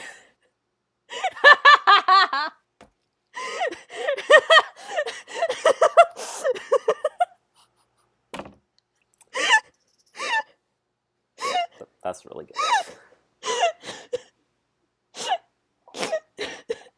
And you know what? You know what he's gonna call? We have to end the episode here. You know what? No, we have to end the episode. Victoria, you know what he's gonna call all of the land he takes control of with his mind control? What? The Ottoman Empire. Yes. We'll be here all week, folks. So, the final scene with Dervishi and the chairman, when he's on the phone and he was like, "You gotta help me.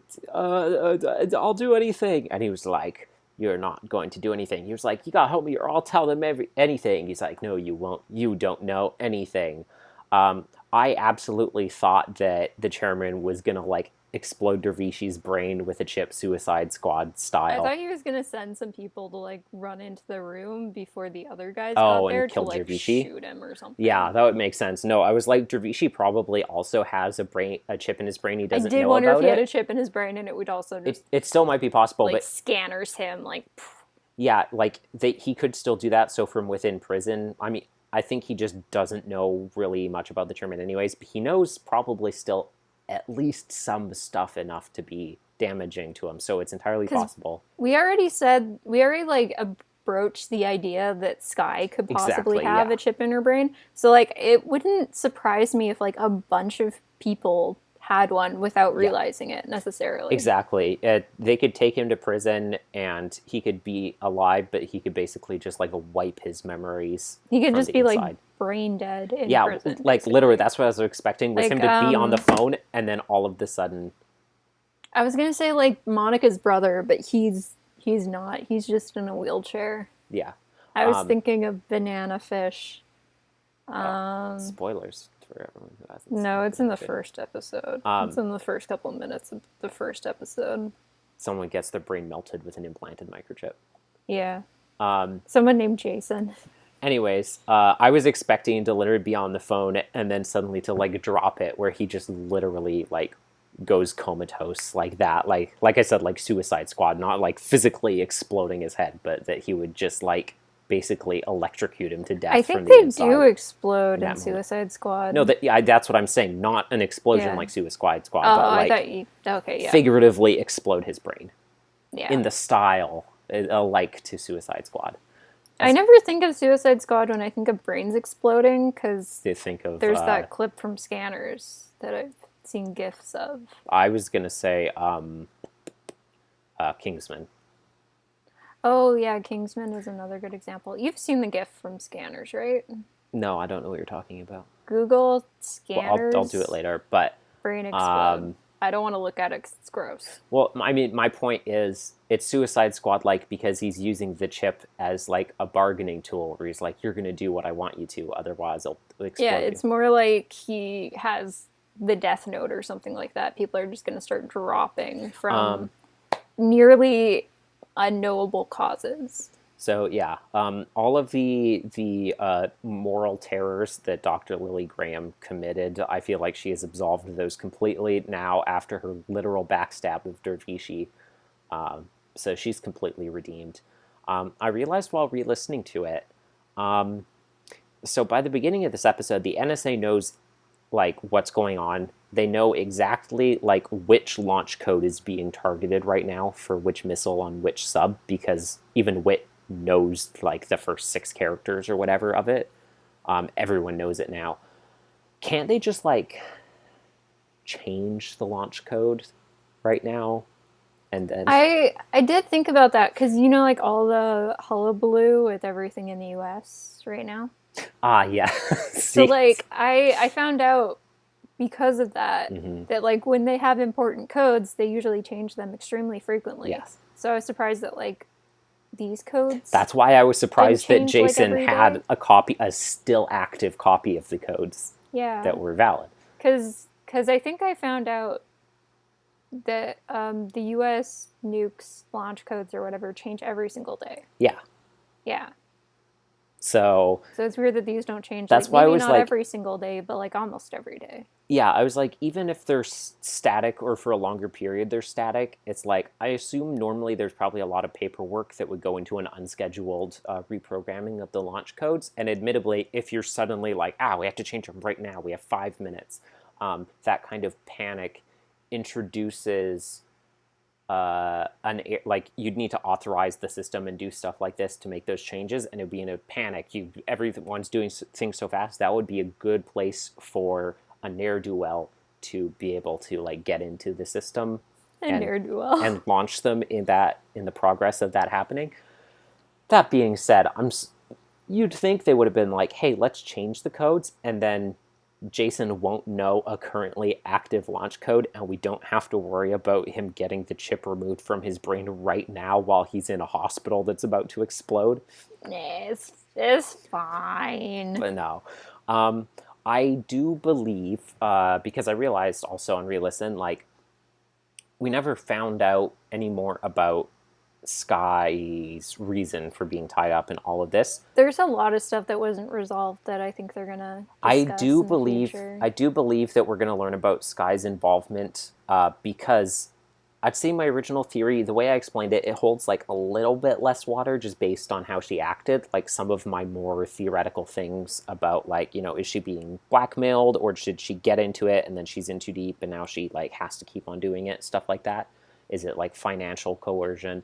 But overall, I still think it seems very likely the overall thing of like she's involved with it because of the TV station and Novacom and all those connections and stuff like that. So I feel like the fact that they need to still figure out it's connected to Andromeda and Novacom uh, is a great through thread for they will investigate it in the future by going to Sky and asking her questions, and she'll reveal that she doesn't know who they are, but they got to her because of the TV station and they like owned a bunch of stuff. And I feel like they will explain that as a bridge that will help Whit and Jillian and Jason and Connie like lean towards figuring out that it's connected to Andromeda. Like, I'm so excited for like a future, probably like 3-part finale where they go up against the chairman. Maybe Mitch will show up in it. Maybe. I think it'd be interesting if Mitch would show up. That'd be like the only way I'd be I was going to cool say, if do you Mitch think showed Connie up. is would like call Mitch and tell him about this? But she doesn't know it's related to Andromeda right now, so probably not. But I if he could see them dropping a line about her being like, well, it was awkward, but I contacted Mitch to see if he knew anything, and he said he didn't know, or something like that. Yeah, I mean, not at this point because it doesn't make sense. You'd No, think I of mean Mitch, like but in the exactly. finale Yeah. of this arc. Um, I am really glad that they left so much unresolved because I hope it's we've more gotten than a lot of three-parter stuff because there's so resolved much recently. open. Yeah. I hope it's Um, like another Well, I arc. think it's gonna be like every now and then we get like a scattered episode Yes. that has to do with I- this, I hope and so, then too. in the ending, once they're done with all the scattered episodes, like a big 3-part I finale. feel like there's a lot of ground to cover if it was going to be like the next thing that happens is the 3-part finale if no ground is covered until that begins. They Yeah. could do it, but it would have to focus so heavily on like catching and going after the chairman directly that I feel like you kind of, for someone as powerful as him, it's just like Blackbeard. You like to like take more time to work up to it to appreciate the scope of like all Yeah. of his plans and machinations And like stuff. he has even more power than Blackguard. Yeah. So like Yeah. I'm looking forward to it. How long do you think it'll be before we get more? Like, do you think this will be mentioned in the next album at all? Yes. Any aspect of this? Yes. I think at least one episode in the next album will be touching on the stuff that happened here. I don't think like a bunch of episodes. I think because they probably have a bunch of other like slice of life or just like general like yeah. Jules and Buck stuff they want to do. But also like Maury and Suzu and Emily. I think that at least one episode. I think that if anything, the one thing that will first I get think like Jillian focus stuff on will is be addressed. exactly not focusing on the chairman stuff, but just on Jillian. Which brings me to my final thought, which is now that Jillian is going back undercover, bets on how long before Jules finds out about Jillian. Because what I'm picturing, I'm not sure. Think about Jillian, as we both often are. Think about earlier in this album where she's just cackling about like all the goofy things that she came up with to frazzle Connie and Jason. Now picture I like to think she's been a little bit easier on Jules. No, but just like picture a teeny bit. Picture now at the dinner table, and it's Jules and Connie and Jillian says some absurd question to Connie, and Connie has to play it seriously because Jules Connie is just there. looks at her, just glares at her, is like, I'm not answering that. And yeah, Jules is like, you're not going to tell her the answer? And she's like, no, I'm Connie not. just like absolutely white knuckling the fact that she has to entertain Jillian, and I could also see Jillian's her... just there smirking at her, just like playing chicken with her, knowing that Connie has to take it seriously, and she knows how dumb it is, but she can't say anything because Jules is there, and Connie's just like,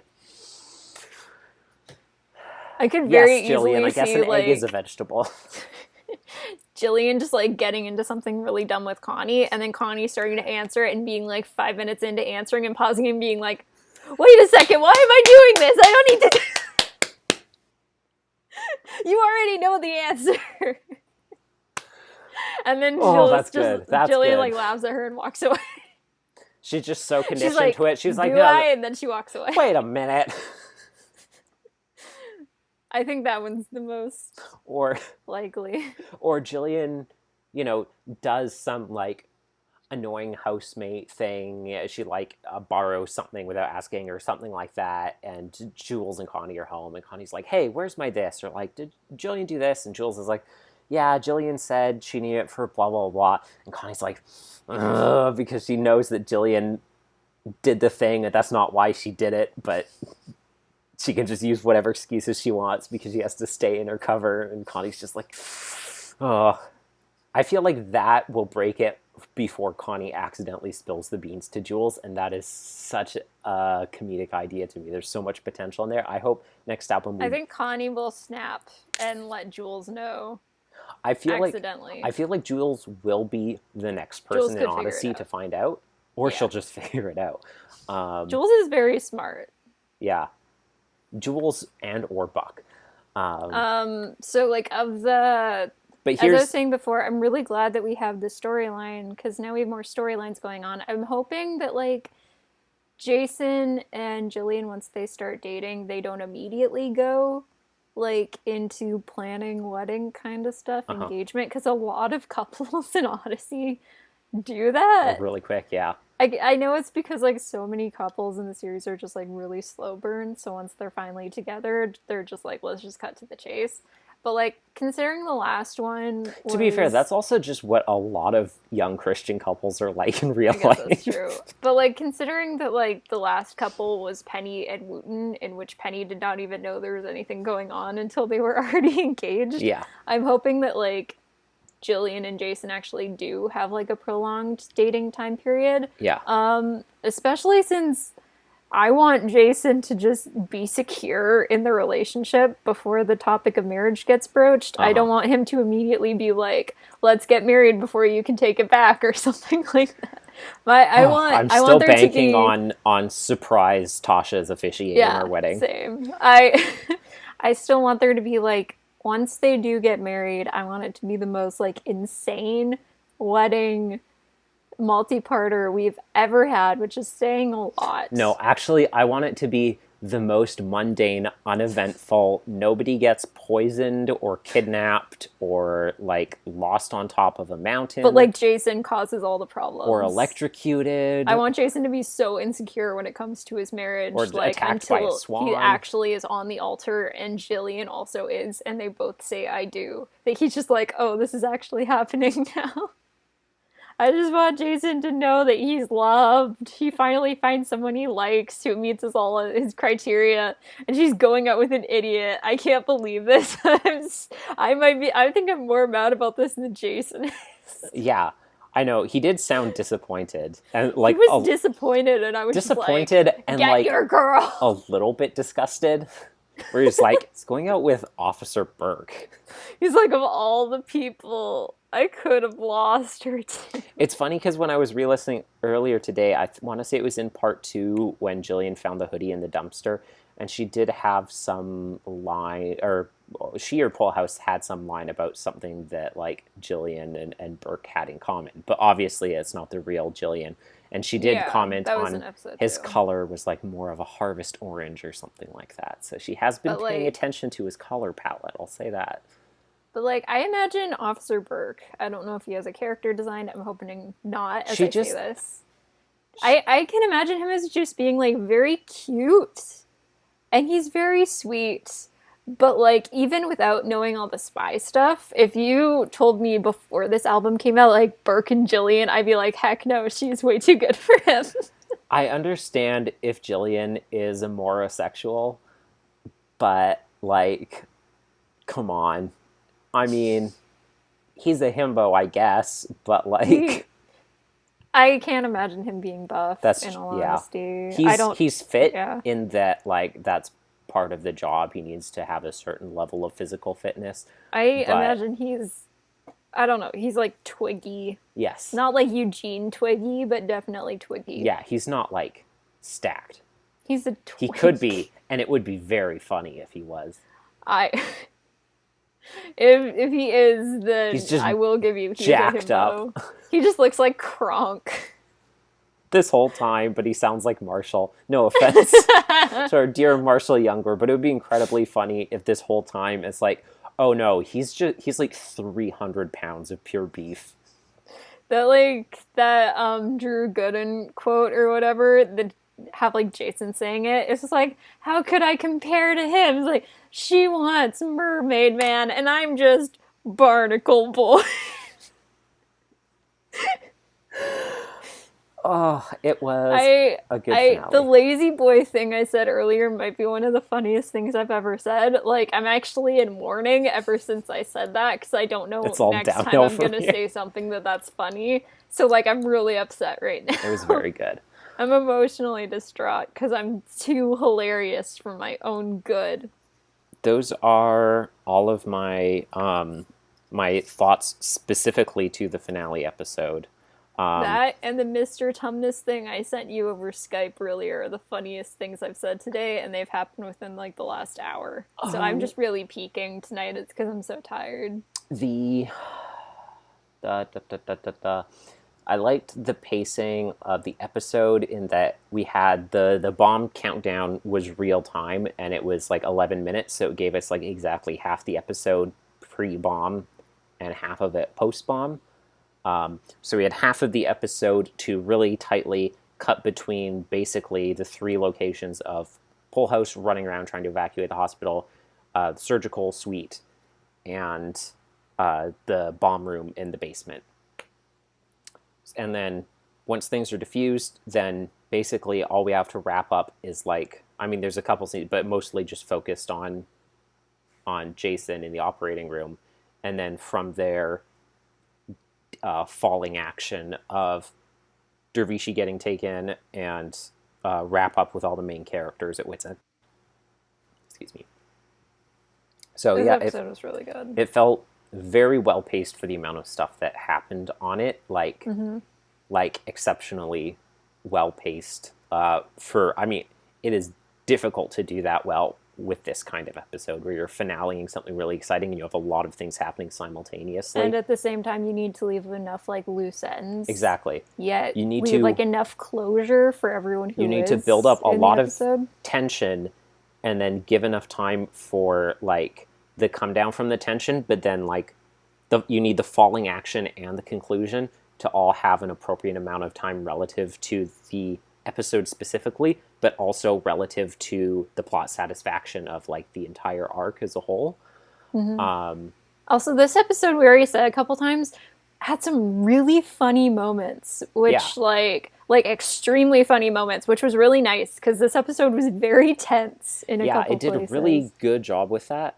And also like the switching in the pacing of moving between different scenes. Like I said, since pre-diffusion is like jumping back and forth in really short scenes between different places, and then after the bomb is diffused, now we're like focusing on individual scenes one at a time. Those are all aspects that make it really hard to pace an episode well.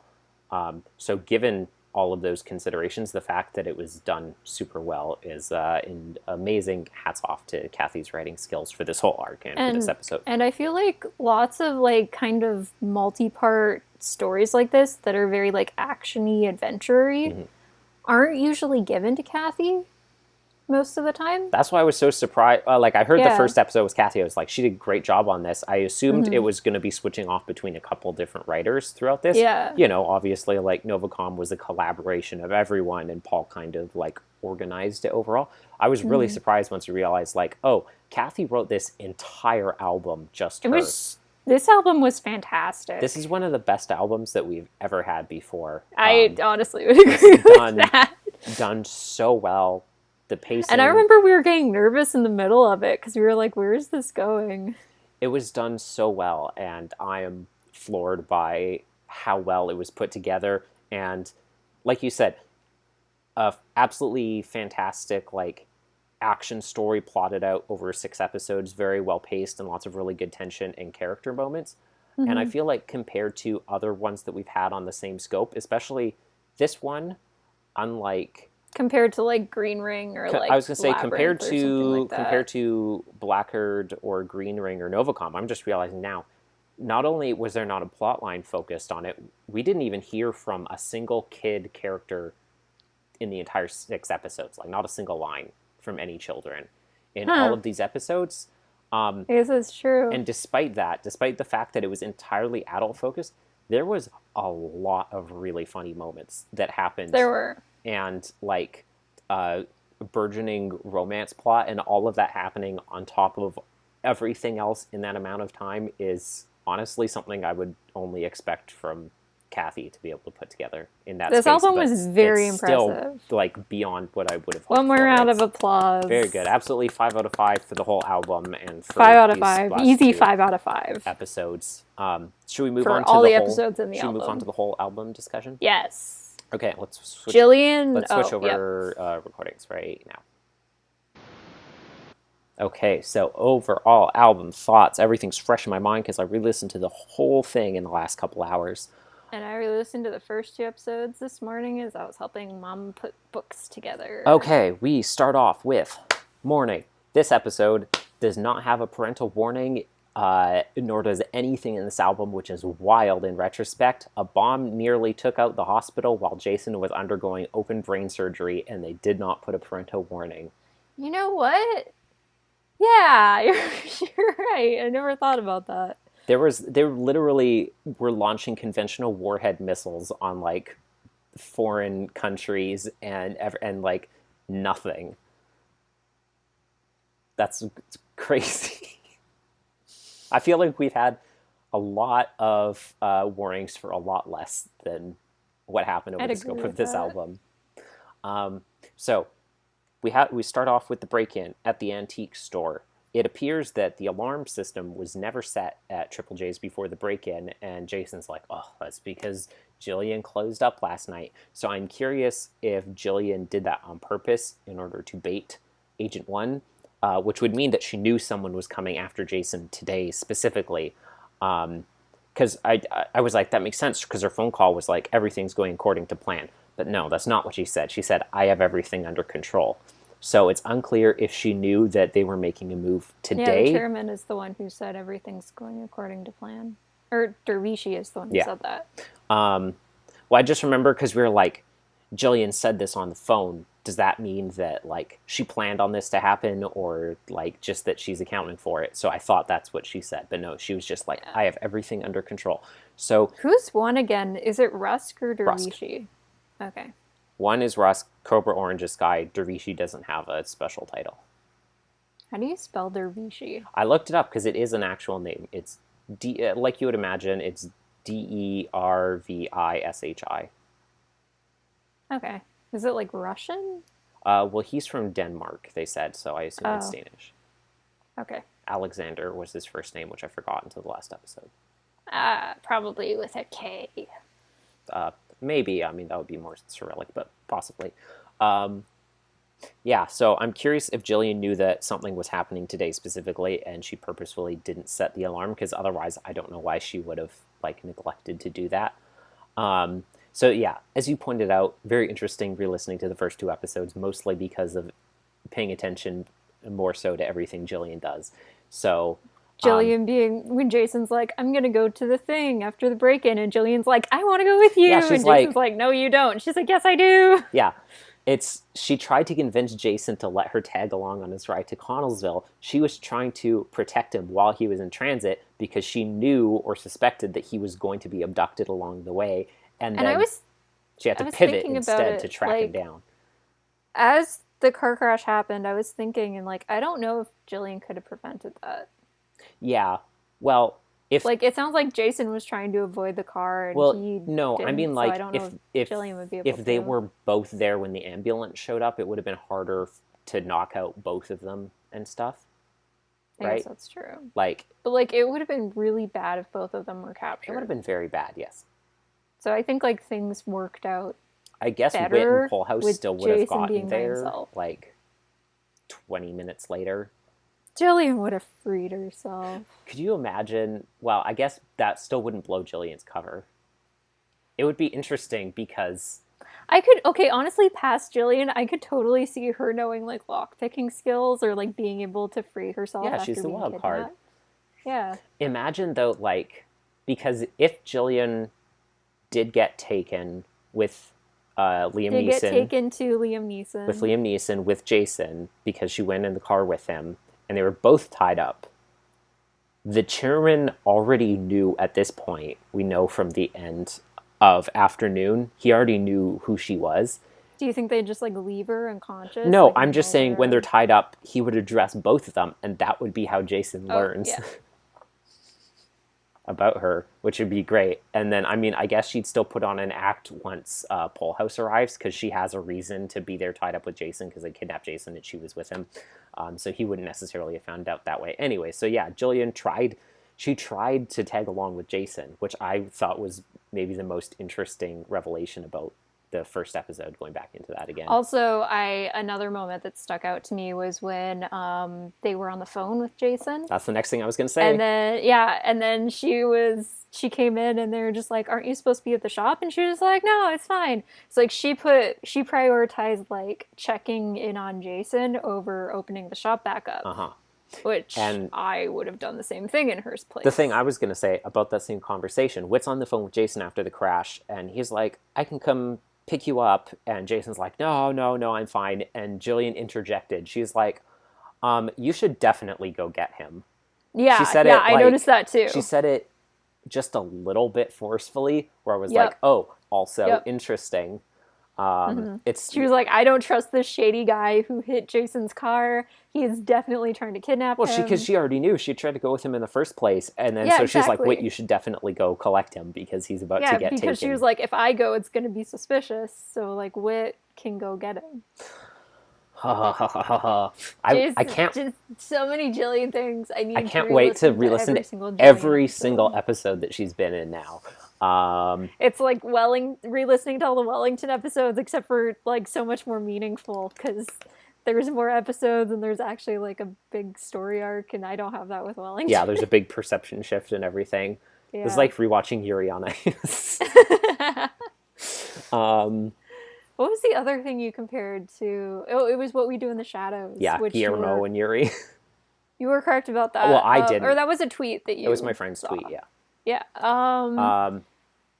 Jason, Jillian, Yuri on Ice. What We Do in the Shadows AU, where Jason is a vampire and Jillian turns out to be a vampire hunter. Yeah.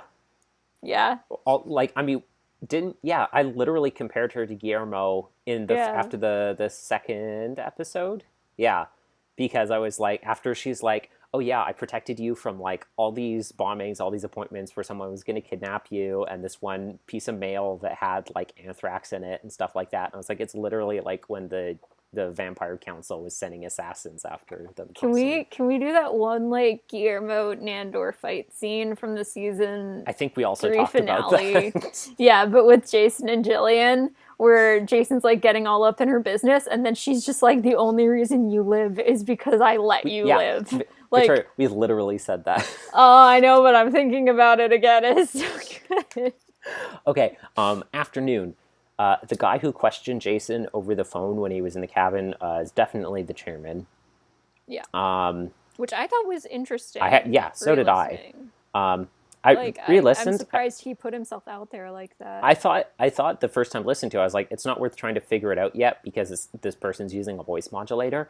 And then re-listening to it, I was like, I mean, barely, if any. That's mostly just what his voice sounds like. Yeah. He's like, "I got the world's worst voice modulator. I got it from like the dollar store."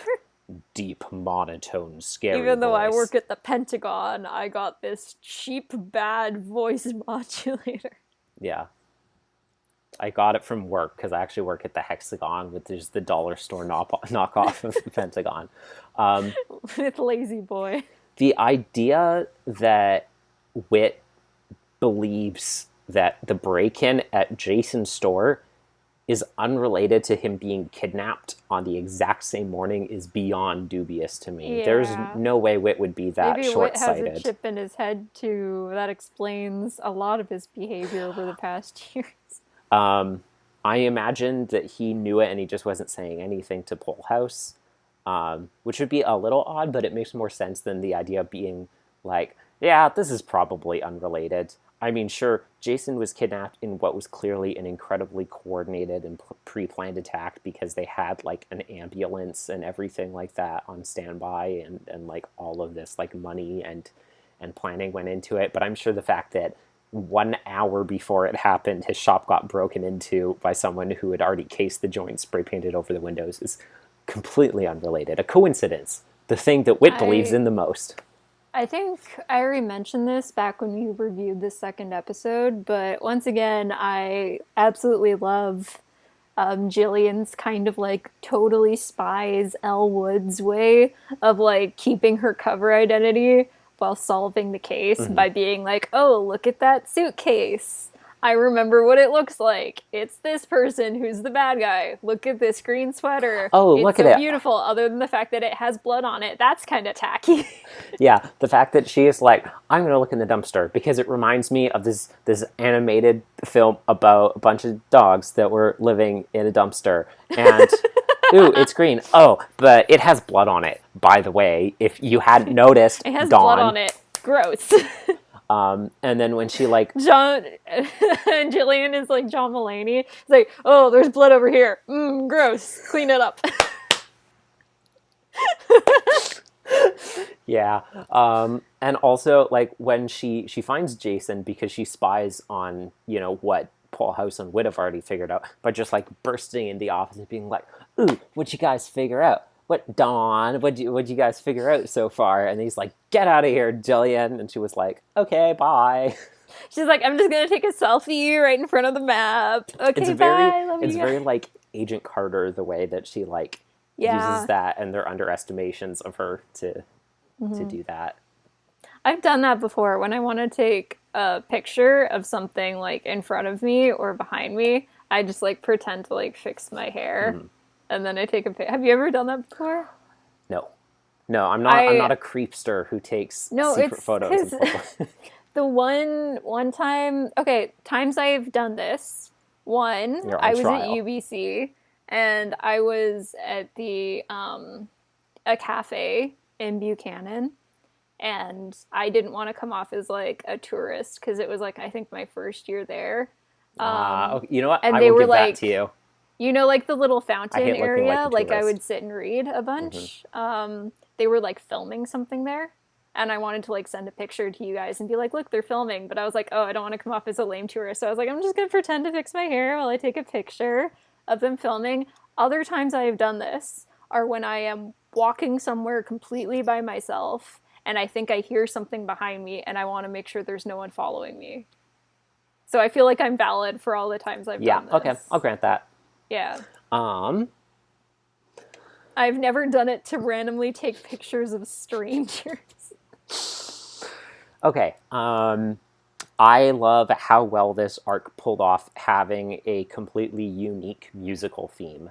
It is distinctive, and it's in like every episode. It's recognizable, and I feel like that is almost never done. That they pull something that sounds completely distinctive from the rest of the show, and it's like, oh, this is the arc that is for this, or this is the music that is for this arc. And I think for such a short time, did a good job with nailing it. Obviously, we had that for Novacom. We had that for Green Ring.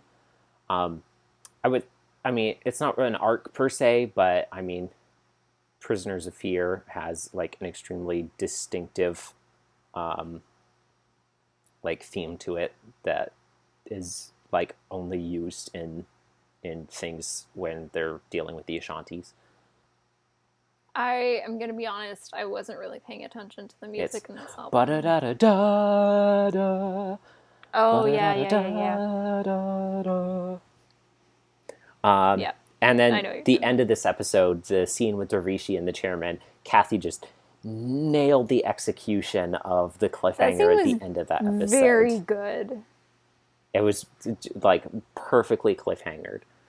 Yeah.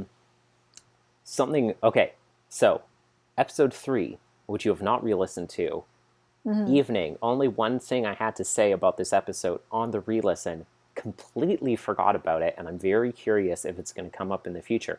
They first mentioned the Blanchshire Foundation, which is where Dervishi was dedicating a bunch of his funds. They were presumably doing a bunch of research on Andromeda's behalf. Maybe knowing about it, maybe not. Lily Graham worked there, helped develop the chip.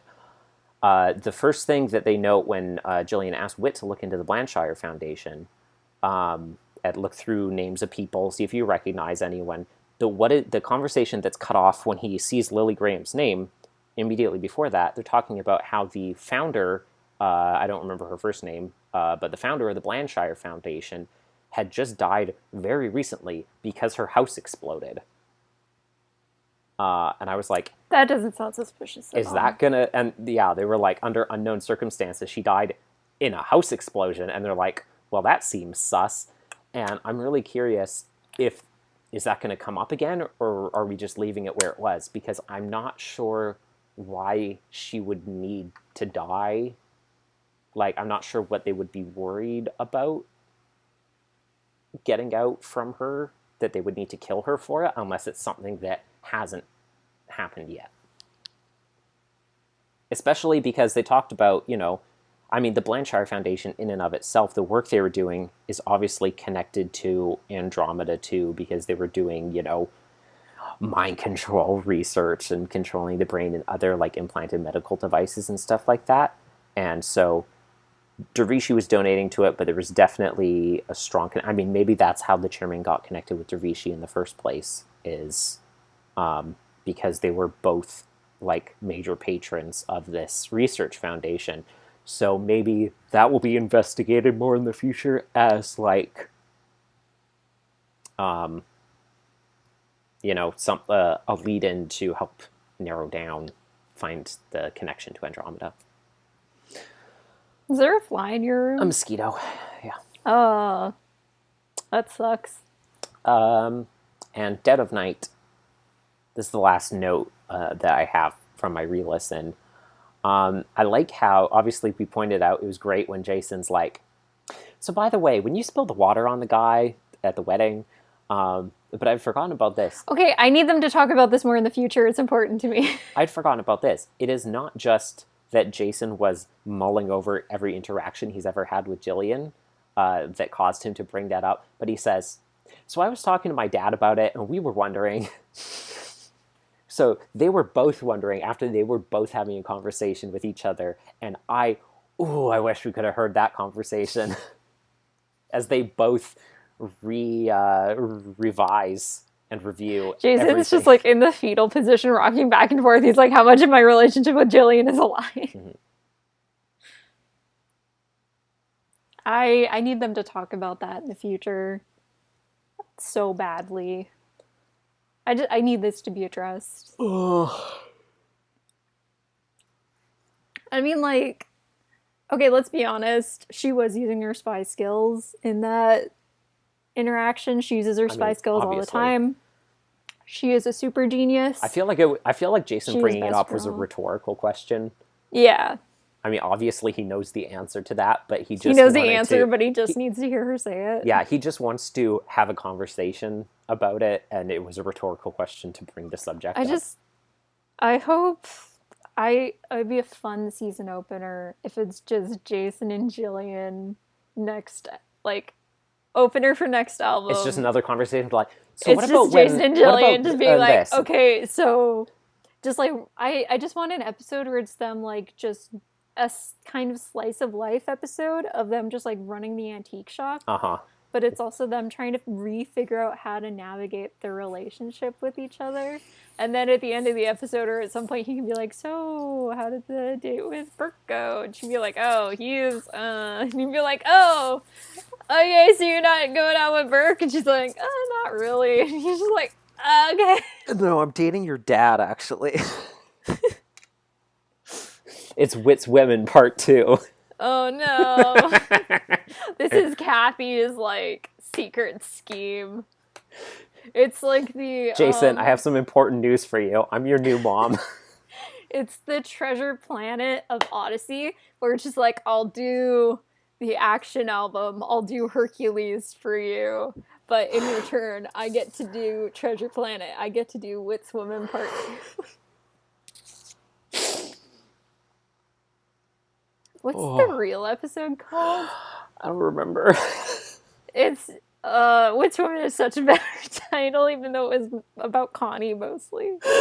The idea of Jillian going on a date with Whit is the funniest thing I can imagine right now. Just to spite Jason.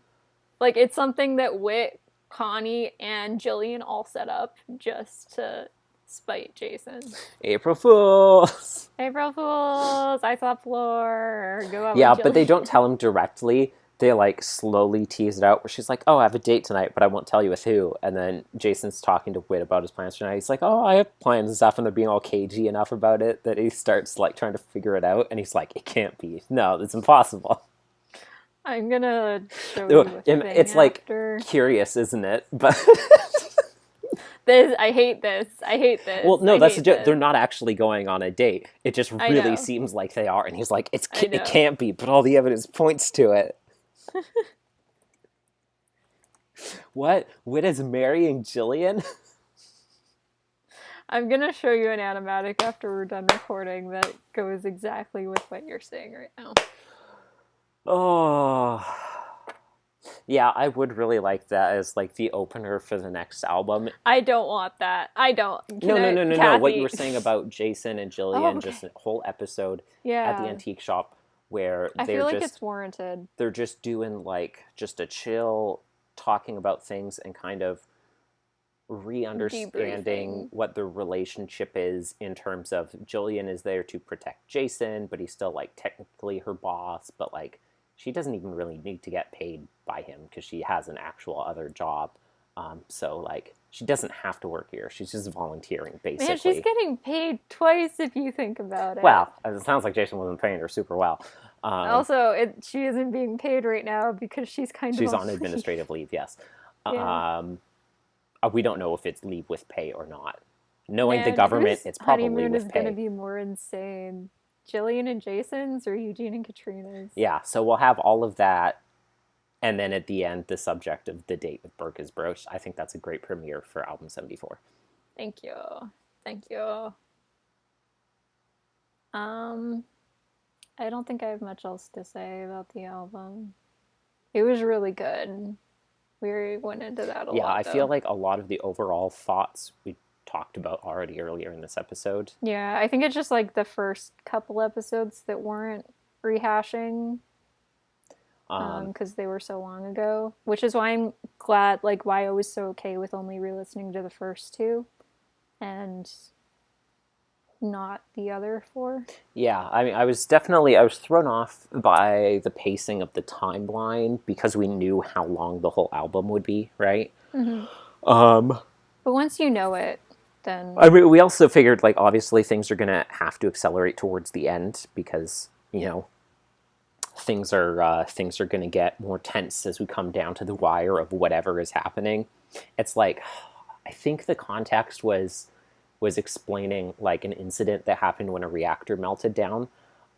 It might have been an XKCD comic or an alt text, actually, that basically said, like, when you're reviewing the the timeline of an accident of any type, like, the units of specificity in the timestamp really gives away how bad things are about to get. Like, if you just say, like, on this day, this thing happened, that's one thing. But if your timeline is, like, on this day at 3:34 and 26 seconds, this happened, you're like, oh, that's about to be... If they're, like, explaining the series of events down to the seconds, like, you know, things are about to go very badly. Yeah, also to be fair, I feel like most stories are like that. Like, you can jump around more in the beginning, and then at the end, when, like, the whole conflict climax hits, like... you need to describe the whole climax. Exactly. But especially when you know there's going to be a big action adventure thing, you know. Which I think is why partially the Prydain books made me feel so mad, because it felt like they went in the opposite order, where, like, everything's described more at the beginning, and then for the entire ending, Taran's unconscious, so it just skips over the entire ending, and then he wakes up at the end, and it's like Eilonwy dealt with the whole situation, and it's like the end of Fellowship of the Ring. No, it's not like End of Fellowship. Or the end of Return of the King. No. They had so much Sorry, going I'm on sorry, at the like, end Les, of... I was slept through, I was unconscious through all Okay, of but your like, scenes. whereas Return of the King is multiple POVs with Prydain, it's always just one I know, it's a POV. joke. And it's It's a Taran's joke, POV. And Victoria. he's an idiot. So, Don't get me started into Prydain. This will be the next 2 hours. We need to... fantastic album. Absolutely banger content from Kathy. I cannot wait to devour any piece of follow-up content from this arc. Literally never would have guessed at the beginning of this that this was going to be a sequel arc to Novacom. Yeah. I still remember when apart from something old, you accidentally first saw the description and then we freaked out because we were so excited because we've been so depraved of Julian. Deprived and depraved. We've been deprived of and depraved for Jillian content. Yeah. I'm trying to remember what depraved means. Just like feral, perverted, and starved in. I still agree with what I said. Yeah, exactly. You said it, and I was like, no, yeah. No, we kept mentioning her like a ton. We had to write her into the episodes ourselves.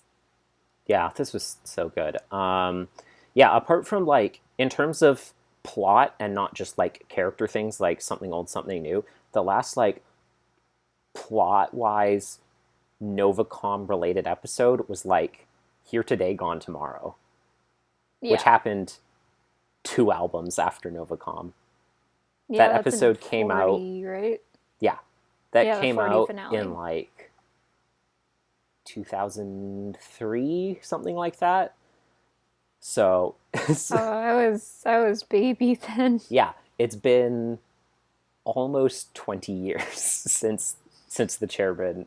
Well, it has been 20 years since the chairman showed up, but even since Charles the chairman last showed up, it's been almost we got 20 into years. Odyssey, and the chairman was like, "See ya," and then vanishes, and then I turned 25, and he's like, "Let me make my grand debut." Yeah, when the world needed him most.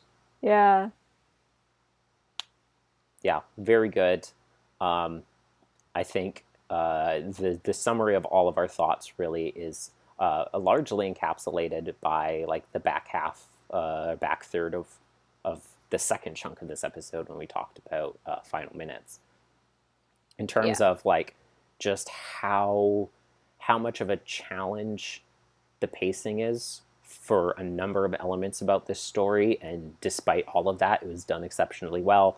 The music, fantastic. The amount of humor that was able to be put into it, and the character development in terms of like, introducing or, canonically introducing this romance and stuff like that on top of all of the action stuff that was happening, tying it together so well.